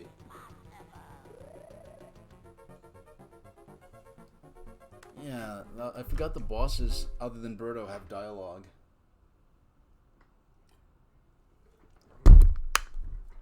Okay. 38. Yeah, so... in 12 minutes. I'll just get up and stretch. You know, and it's the funny thing is, I don't know why. I owned Super Mario World. I owned Super Mario Advance 2, Super Mario World. I owned that game. And I don't know why I got it. I probably should have got Super Mario Advance 1. And just enjoy... Now, I could have got... Maybe I'll get it out for my next stream. I actually have the box from my friend's copy of Super Mario Bros. 2. I still have it. Could have put the box right there. Would have looked cool next to the Wii U there. But I never owned the game myself. But I had Super Mario World on Super NES. I got it in October 2001. I got Super Mario World for Super Nintendo. Okay. Thank you, Azurest. I'm glad to have a person of culture who actually knows, you know, about, you know, old actors and stuff to be able to George Raft. And the thing, it's one of those things I know, like you hear them, like, you hear people parody things all the time, or make jokes, or imitate these voices or accents. And the imitation becomes becomes a cultural icon in its own right, but what it's originally imitating sort of becomes lost. Now, if there's a hidden area down here, and I actually discovered this late one night on the NES version. Me and my friend were playing it, okay. I forgot you actually do need to... Yeah, might as well go with... Okay. Let's go. Let's take... That down there is the path to a warp zone to World 5, I believe. But we're just going to take the traditional route upwards. Yeah, they both... I keep forgetting the game starts you off in this version with only one hit point. Let's go with Luigi. Because this version lets you choose characters each time you die. So... I'm going to use that to make these jumps. Yeah, I think both versions are so distinct. Like, I love both versions for what they are. And I think really the NES version is kind of the one that's closer to my heart. I mean, this is the version I originally played. This is the first time I played this game was this version. And I guess I just... Something about the authenticity, I guess. Or just sort of... It has a bit... This game, why is it giving... Why does it... Who decided to... Just to make it look more like Super Mario Bros. Where you start off as small Mario. And then get the mushroom later and then get bigger. They decided, just for the sake of emulating that, they totally changed the damage progression in this version of the game.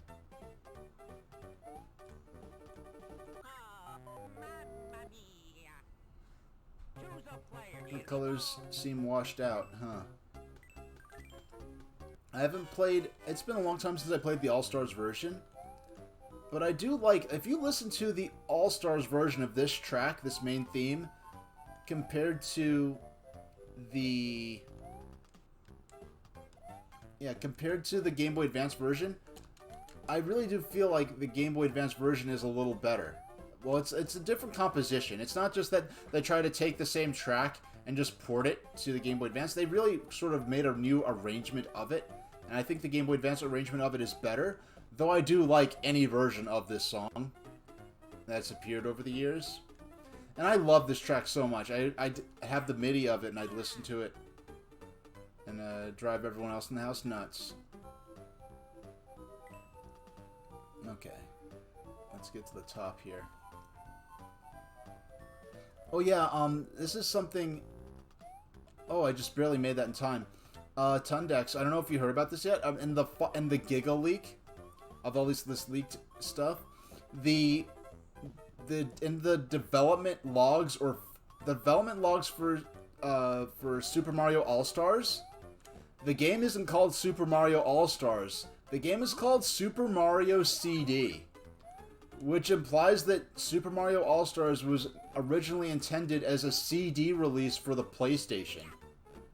Which is insane to think about. That, oh yeah, Super Mario All-Stars, we just think of it as this, this cartridge game.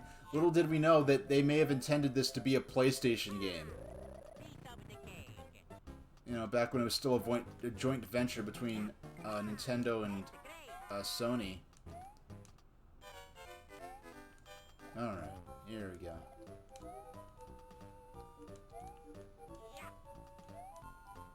Yeah, the Nintendo PlayStation, the only existing example, which sold for, I think, something like $30,000. And the people who had it were so disappointed. They were expecting to get possibly like $100,000 or more. But at least it fell into that... What is this? I have no idea what I'm looking at here. Okay. Yay. I'm glad I got to go down there for nothing. And see a weird bouncy ball. Yeah, they added these weird things to the Game Boy Advance version. I don't know why.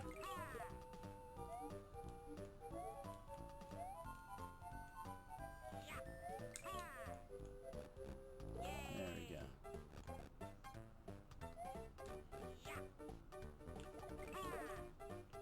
Gotcha.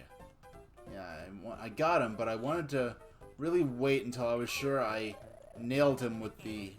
I had to nail him and get out of the way of the fireball. Because the fireballs can still hit you even after the enemy despawns when you defeat him. Oh, yeah. Okay. Okay.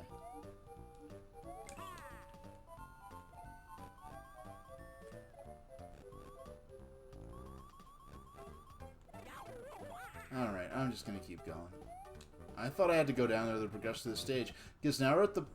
I really don't remember these levels like the back of my hand, so it's nice to have...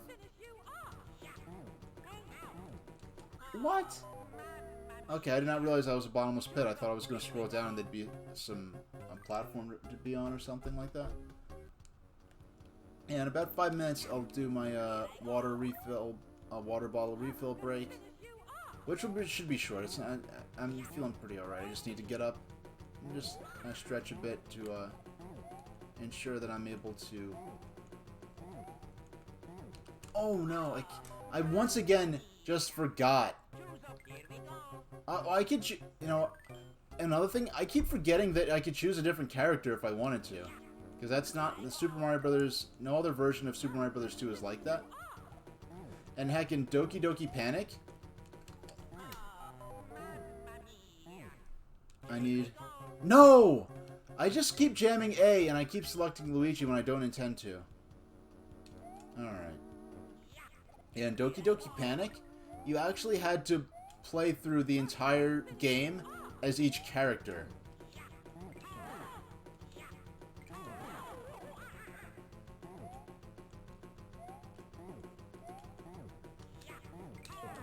There we go. Finally.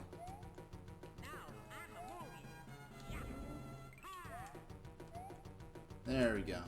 And we have some slot machine coins too.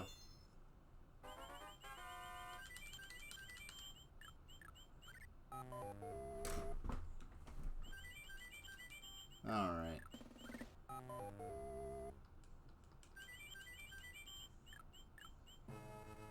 Hey, we got something.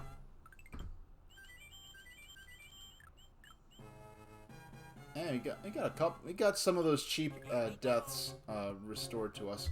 Actually, I think now's a good spot to go ahead and see if I can set up. Let's see if I can.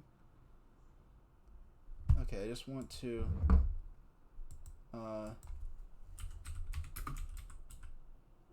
EGM PDFs. Let's see what comes up on Google. Electronic RetroCDN.com, Electro Gaming Monthly scans. Okay. Okay, how... Oh, wow, I'm looking at stuff back from the 80s. Oh, okay, I'm looking at... Oh, we're gonna have to do some EGM streams. Look at all this. Look at all this. I see 112. That's where I kind of started. I have a couple from like 94 or 93. But number 112, where they're covering Sonic Adventure, that's the one where I really remember. Okay, I found it's EGM 136. Sorry you can't see any of this. Okay, I'm going to...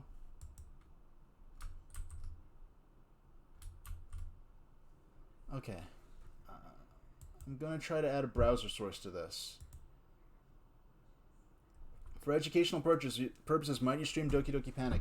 I'm never going to own a Famicom or a Famicom disk system, so I'd have to be doing it through emulator. And I know, like, back in like 2001, when I was like trying to learn as much as I could about all this stuff, because 2001 is when I think really people started to realize or learn the history behind Super Mario Brothers 2. And at the time, people didn't seem upset by it. They seemed fascinated and interested in it. That this game that seemed so strange for a Mario game had this unique history. Okay, add browser source. Okay. Add source. Add a new source. Okay, let's see if I can do this. EGM. Okay. Add source. The URL. Shutdown not visible. Okay. I have to...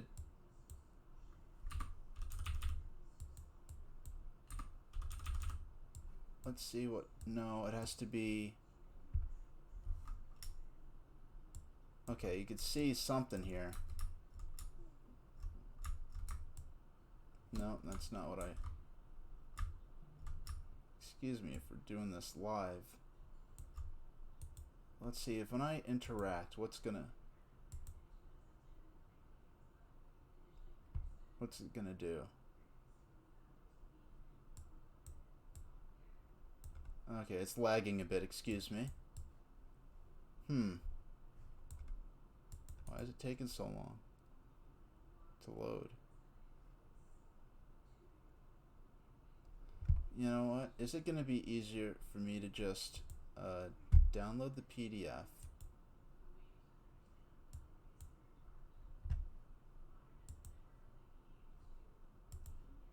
Okay, I'm just going to download the PDF and see if I could add the... Okay, so add window capture, game capture, media source. Can I add a PDF in Streamlabs?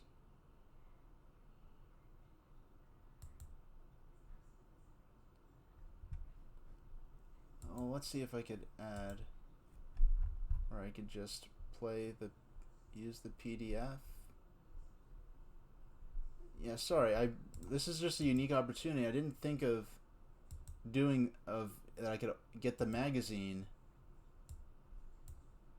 in the stream. Now let's see if I can add... Oh, I don't have... Okay, I'm going to use Microsoft Edge and plug my nose because I don't have a PDF reader really open and ready to use. So I'll use Microsoft Edge. It's been begging me to use it in some way or another, so let's see. Because it's opening up now, I guess.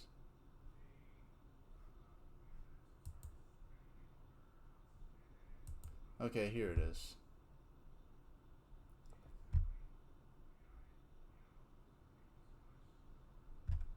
No, I don't want to set Microsoft Edge as a default. I did not think looking at a PDF would be this complicated, but I've already spent so much time on it that I might as well.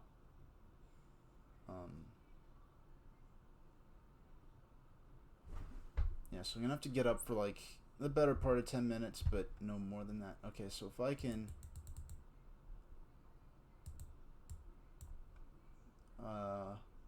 we'll look at... Okay, so I'm back in Streamlabs OBS. Sorry, chat. Oh, you gotta go, H? Okay, I'll see you around. Enjoy the rest of your day if you can. Okay, so we're gonna remove that. We're gonna replace it with... Oh, I just take... Okay, there we go. We're gonna add a window capture of... Let's see.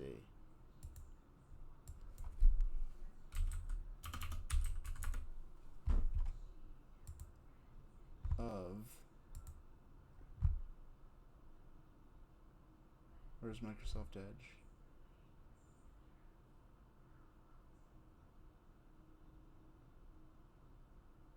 Here we go. Here we go. Hey, we got it. We're good. Hold on. Just go. Excuse me. There we go. Just gonna shrink this down. Actually, when I move to the next page, is it going to... I want... Okay, that's great. That's great. It's just probably too big now. Oops, I didn't mean to move that.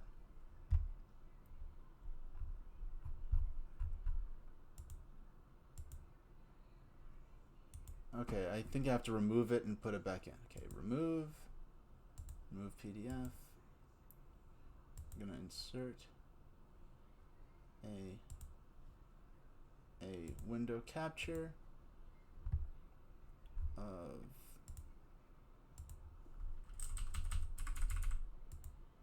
and no, we don't. We want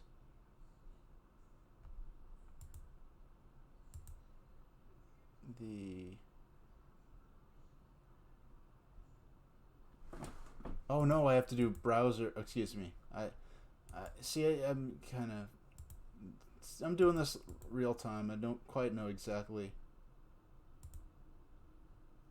All right, there we go. I have to add the browser source because Microsoft Edge is a browser. Okay. Or.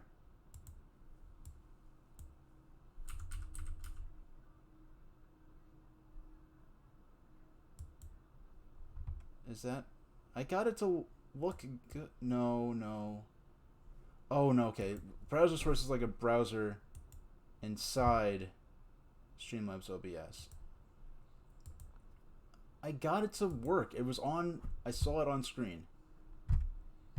Okay, if I can't get this, I'm going to give myself a minute. If I can't get it to show up in a minute, I'm going to apologize and leave. But I really want to show you this magazine. I just had the thought to do this in real time. Okay. Window capture. Add source. Add a new source. Okay, so window. The window I want to see.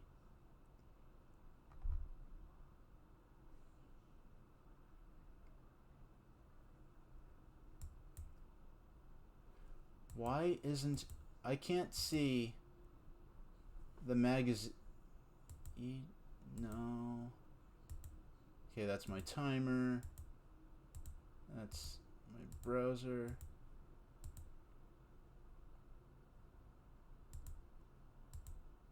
Alright, forget this. It's not... I just can't get it to work.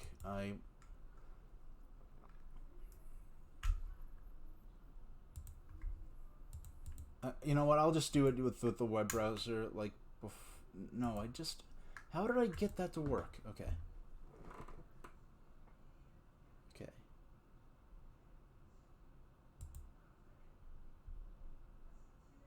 Window capture. I want image slideshow. Third.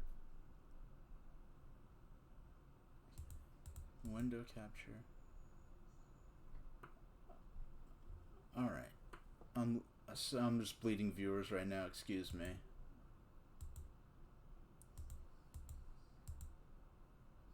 Why did it appear and then it went away?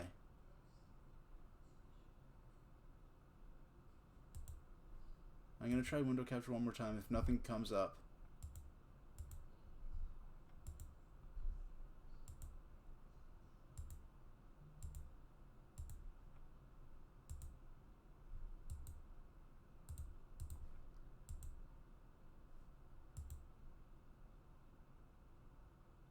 Alright, I'm just gonna have to mess around off stream and figure it out for next Thursday. So, we're gonna get rid of this. There's nothing personal on there, it's just my broadcast software. And that was embarrassing. It seemed like it was gonna work. It seemed like it was gonna be so cool for a minute. But I'm gonna go get up and take a 10-minute break. And I'm gonna come back because I can't even try to work on this during the break because anything I try to do, it'll just be on screen and it'll just be more of me messing around. So I will be back in hold on.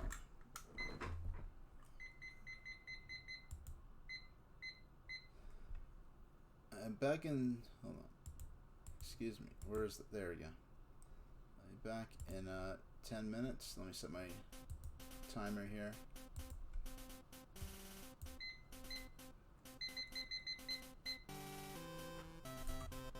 I might be back in less than 10 minutes, so if I am and you're eating something in the microwave, excuse me, but I'll be back and we'll continue with the gameplay. Well, actually, I do have, and I know this works, I have YouTube set up, so you can watch, you know, maybe a bit of the reveal of the Game Boy Advance and stuff like that. Alright. So I'll be back, and and thanks for bearing with me.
Okay, I'm back. I have 2 minutes and 42 seconds. I was able to click around a bit, and I think I have a bit of a sense of what may have went wrong before. So I'm going to use that time to maybe troubleshoot a little bit of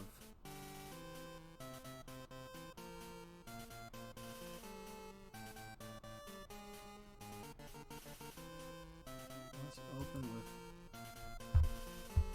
Microsoft Edge.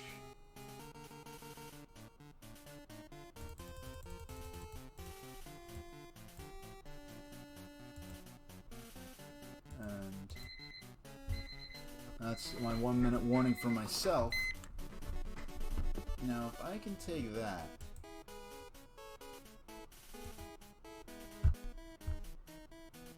excuse me, going back to the GBA thing here, and let's see. So I'm only gonna, okay, media source, no, window capture, add new source. Let's just call it EGM. It's just EGM, but that doesn't matter. So the window captured Microsoft Store, which is nothing. We got a sound capture. The desktop. Here we go. Oh wait, no, this is the web page.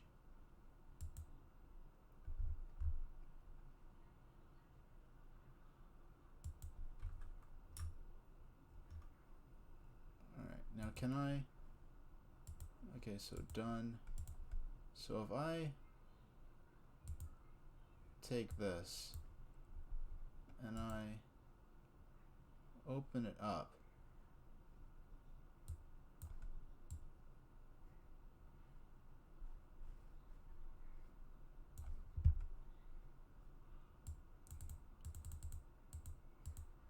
that was okay. Okay, it's actually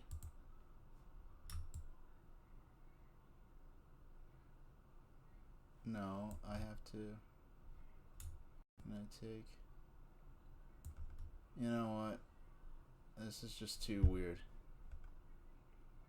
I just can't get this to work today. So why don't we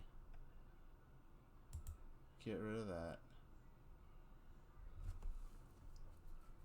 and just go back to playing Super Mario Advance. I'm very sorry about that. That sucked. It took up too much time. I had like 6 or 7 viewers, and me trying to do that on the fly, just like they just all left, and I really can't blame them. So, well, I don't intend to burn through this game. Well, and I didn't intend for this to be a long stream. I'll play for maybe another hour and call it, because I am kind of burned out from last night, because I streamed for a very long time. So, well, for me, a long time for me and a long time for 4 in the morning. Oh, well, because I'm usually at bed no later than 11. Okay. That was weird. I just felt like the controller wasn't letting me do what I intended to do. This is the point I remember where the game started to kind of get a little hard. Yeah, I'm gonna eventually, maybe I'll do a GBA stream. I'm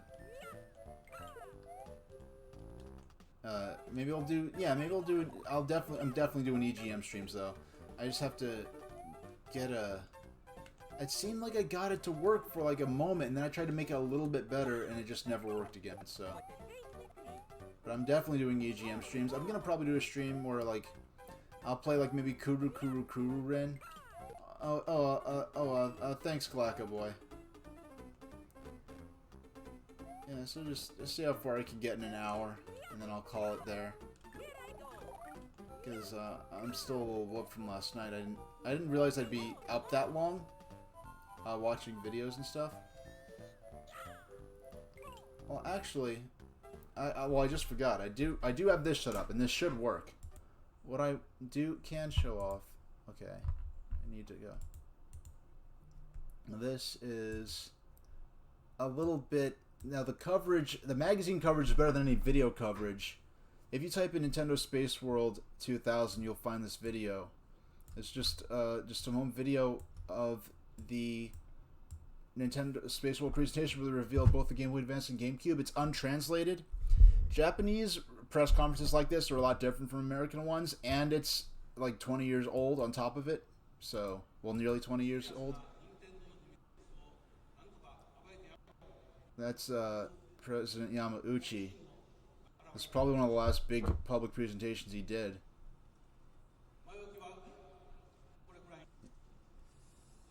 Yep, and there's the Game Boy Advance prototype. You hear someone say, "Wow."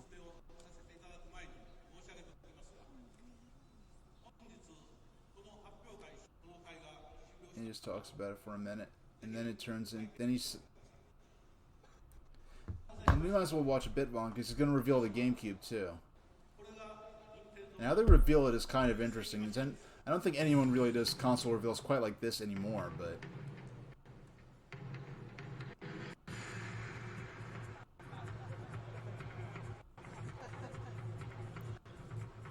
People are laughing. I think the voices that are laughing sound more like the American journalists.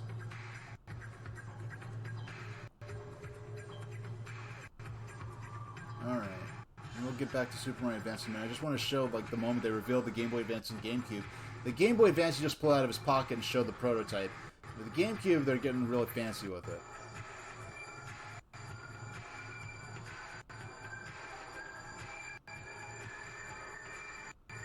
No, because we didn't know it was going to be called GameCube. This is... like, all we knew was that there was something called Project Dolphin.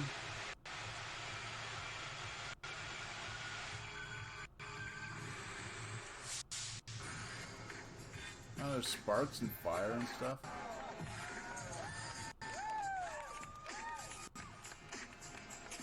And this is the first time anyone ever saw the GameCube.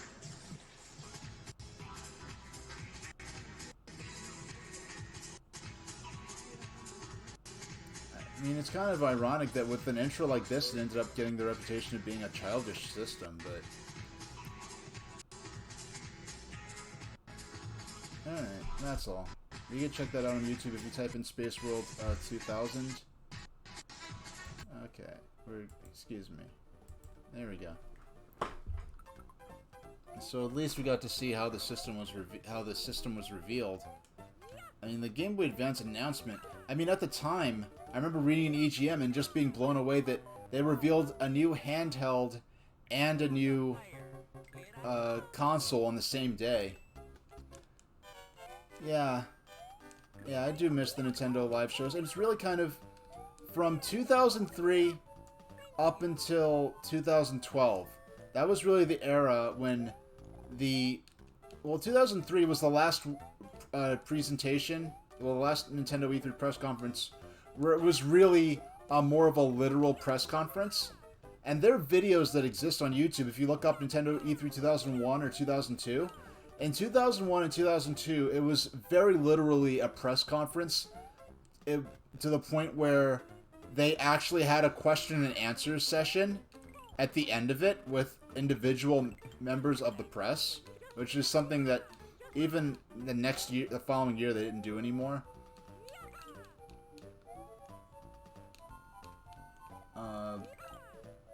Yeah, I remember this being kind of a maze-like level. Oh, shucks. I didn't know that was going on. I didn't know what was going on in there, so it's... I think Peach, maybe use her to float over gaps.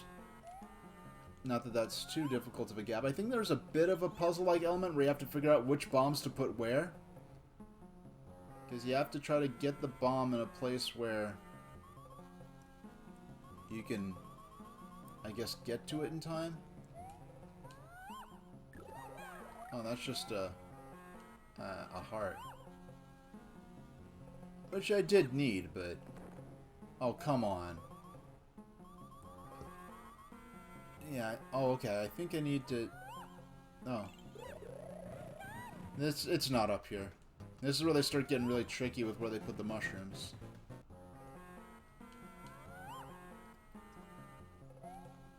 Yeah.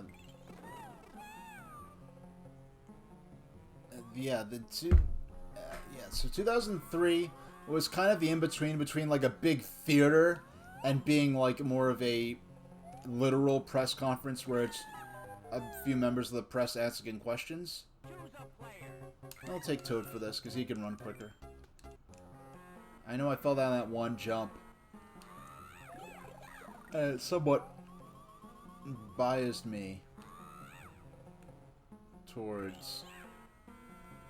It's not gonna register. Yeah, it wasn't quite what I was hoping for. Yeah, but 2003 was, I think, really the first E3 press conference where I remember, like, in EGM, for instance, the magazine really providing a lot of coverage of the conference itself rather than just what was announced there. Yes, I did use that. I did take the hit there because I felt it was better to not waste a bomb, even if it meant losing a hit point over it. Oh, it's not down here either.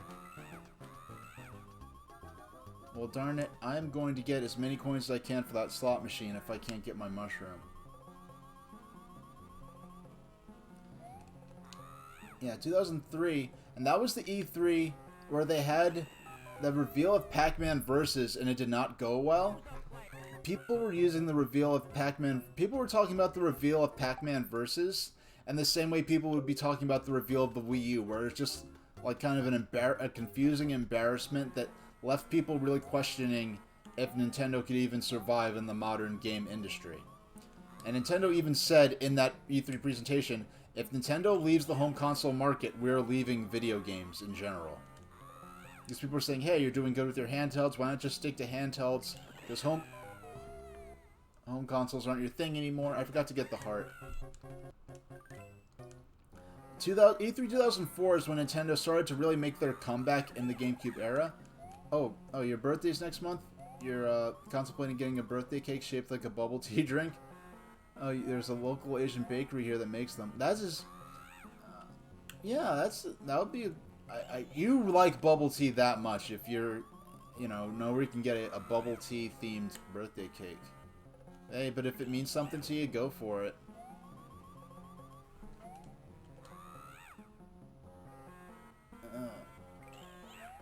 Yeah. On one hand, well, my first thought was, hey, it'd be cool if I can get a birthday cake that was shaped like a crepe. Then I thought, hey, why not just get crepes? I should have. I was thinking, I should just. I can't progress the scenario. I have to leave and come back in. That's the only way I can get any further here. Hopefully, it actually does give me back the heart. Okay, it will. No. I should have just jumped in the pit to begin with. I would have saved time. Okay. Yeah, something about the bomb drop physics. I don't remember working like this on the NES, where I drop a bomb and it's like it wants to. I have to find the right distance to drop these. I don't feel like they stack of crepes and candles on top. The crepes I usually get are so big. Oh my gosh. I am very sleepy right now because of streaming till 3 o'clock last night. Which makes it sound like I had an insane, unreasonable streaming schedule, but I didn't start till 11. So it was 4 hours. It felt like longer, but... And normally I'm not a night person at all, and I woke up at 9 or 9:30 to go ahead and get my Analog Pocket pre-order. Now look at this one. It's fading. Oh, does that mean okay, that must mean I already collected it. I'm so used to playing these older games lately, where if there's...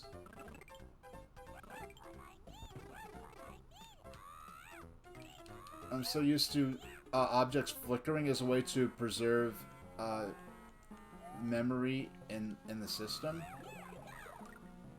When instead of like as a crude example, if a game could only have 3 objects on screen.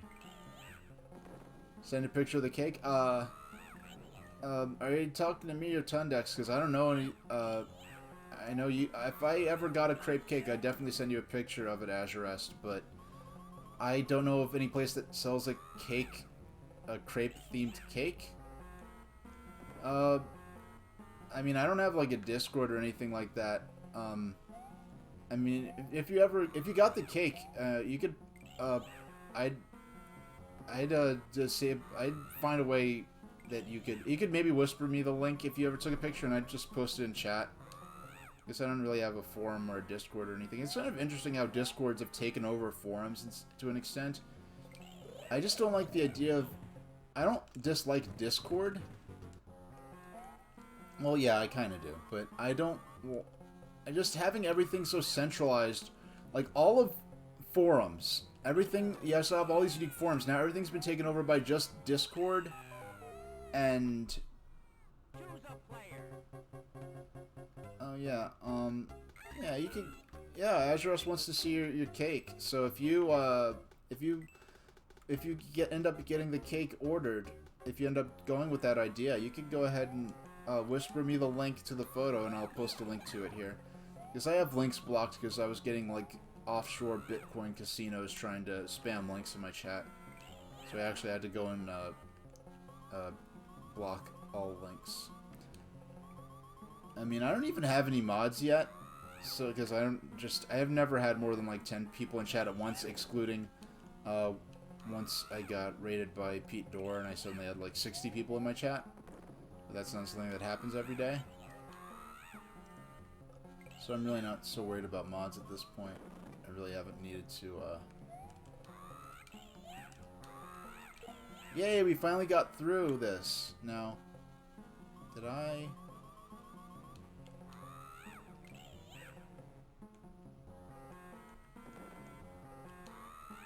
Alright, let's take the potion down here to the left. And... yeah! So now I know where the mushroom is.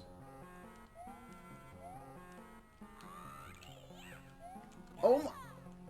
okay, that's really unfair the way that enemy spawned there. But on the other hand, at least it boosted me up and I didn't have to waste time trying to get the proper height. Okay. Yeah, the effect of graying out the coin to show you already collected it, it just looks like a resource management thing. Or there are too many objects on screen. Yeah, those guys with the spears, they're basically like evil subcons. Subcons being the sort of race of fairies that exist, because this is supposed to be like a dream world, and the subcon are the people who live here. These little fairy-like things. And for some reason, in Super Mario 3D World, they bring back so many different motifs from Super Mario Bros. 2. Like the powers of all the characters are the same as in Mario Bros. 2. And they bring back these fairies that look flat out. They look like subcons. But for whatever reason, they decided not to call them subcons. They call them Sprixies. You got a cake with the Mario Brothers drawn on it. You know, I haven't really, yeah, I haven't had really a birthday cake in years and years. Let's see. Yeah, at the most, I used to go to a restaurant with my friends, maybe, but that was about it. Is this a dead end? What am I supposed to be doing here?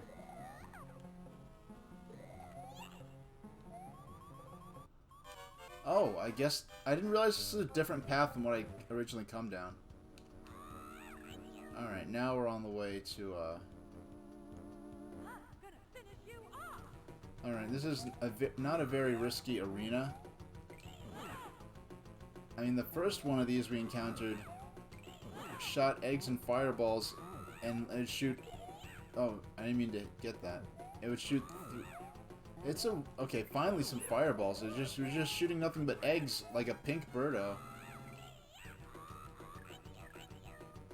And I was just wondering what was going on with that.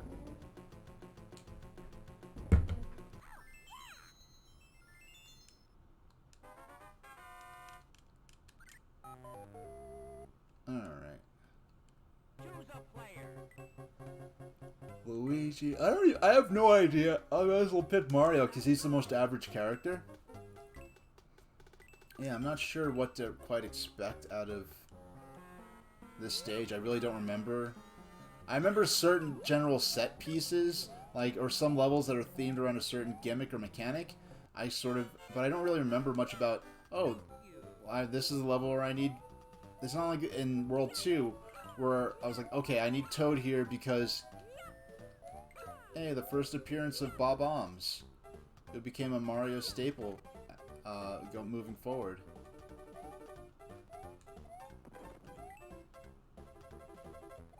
Alright, you have to go into this big castle.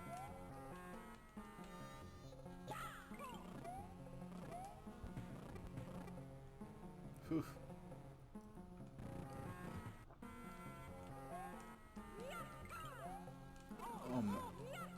Yeah, Mario said it for me. Oh, at least I can get the heart back. Okay, so that room served no purpose. Now is that... Now, if the point's to waste your time... Okay, if I had Luigi, I probably could have collected the heart, but...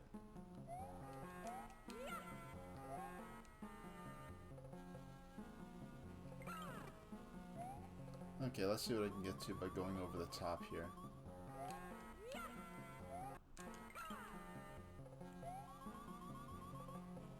Oh boy. There we go. I forgot there was a door up here, because I haven't played this stage in so long. Oh yes, I remember this. I remember this nonsense. I definitely remember this. And this is using the screen wrap mechanic that some arcade games had. And Mario Brothers actually has the screen wrap mechanic, so it's interesting that Mario Brothers ended up being paired with this. And Mario Brothers 2 does use the screen wrap in some ports. Now the worst kind of screen wrap is sometimes they'll design a level that looks like this, where you come in one side, come on one side, come out the other. Okay, that makes enough sense, right? But they'll make a game where that's happening, where you're basically just running through the same area over and over from left to right, but the screen actually scrolls, and so you'll think that you're making progress when you're just running through the same area in circles. I'm looking at you, Kid Icarus 2 on Game Boy. That was rather silly of you to do that, even though it does give a character... Once you understand what's going on, it's fine, but... Okay, I'm gonna be honest. I don't like ending streams like this, really. But I'm just too sleepy. I'm just too sleepy from streaming last night. I need a nap. So now, from now on, if I do a late night stream, if I do a stream the following day, I'll do it later in the afternoon. Maybe start at like 4 or 5 and make sure I get a good... Because I did wake up earlier than I normally would for having been up since 3. I mean, having went to bed at 3 or nearly 4. I woke up at like 9:30 so I can pre-order that system I was talking about. So I'm gonna call the stream there. Well, let's see if anyone I know is super cool streaming right now. Because I don't want to necessarily just throw it off to a random person because I don't know if they're nice or if their stream. No, yeah, I don't see anyone I know on right now, so I'm just gonna end it there. Sorry for the abrupt ending. I was gonna play for at least another 40 minutes, but I'm like nodding off on screen, and and this was yet another learning experience kind of stream. I'm gonna work on getting the... It might not be next stream. I may do a stream specifically for this, but I would like to do a stream where we just do a bunch of magazine stuff. So we'll see what goes on. So I'll see you on Thursday at... What's going on? What do I have lined up here? Yeah. Thursday at 3 I'm going to be streaming next. It's going to be more Super Mario Advance with a little Mario 64 warm-up. So I'll see you then. Thanks for watching.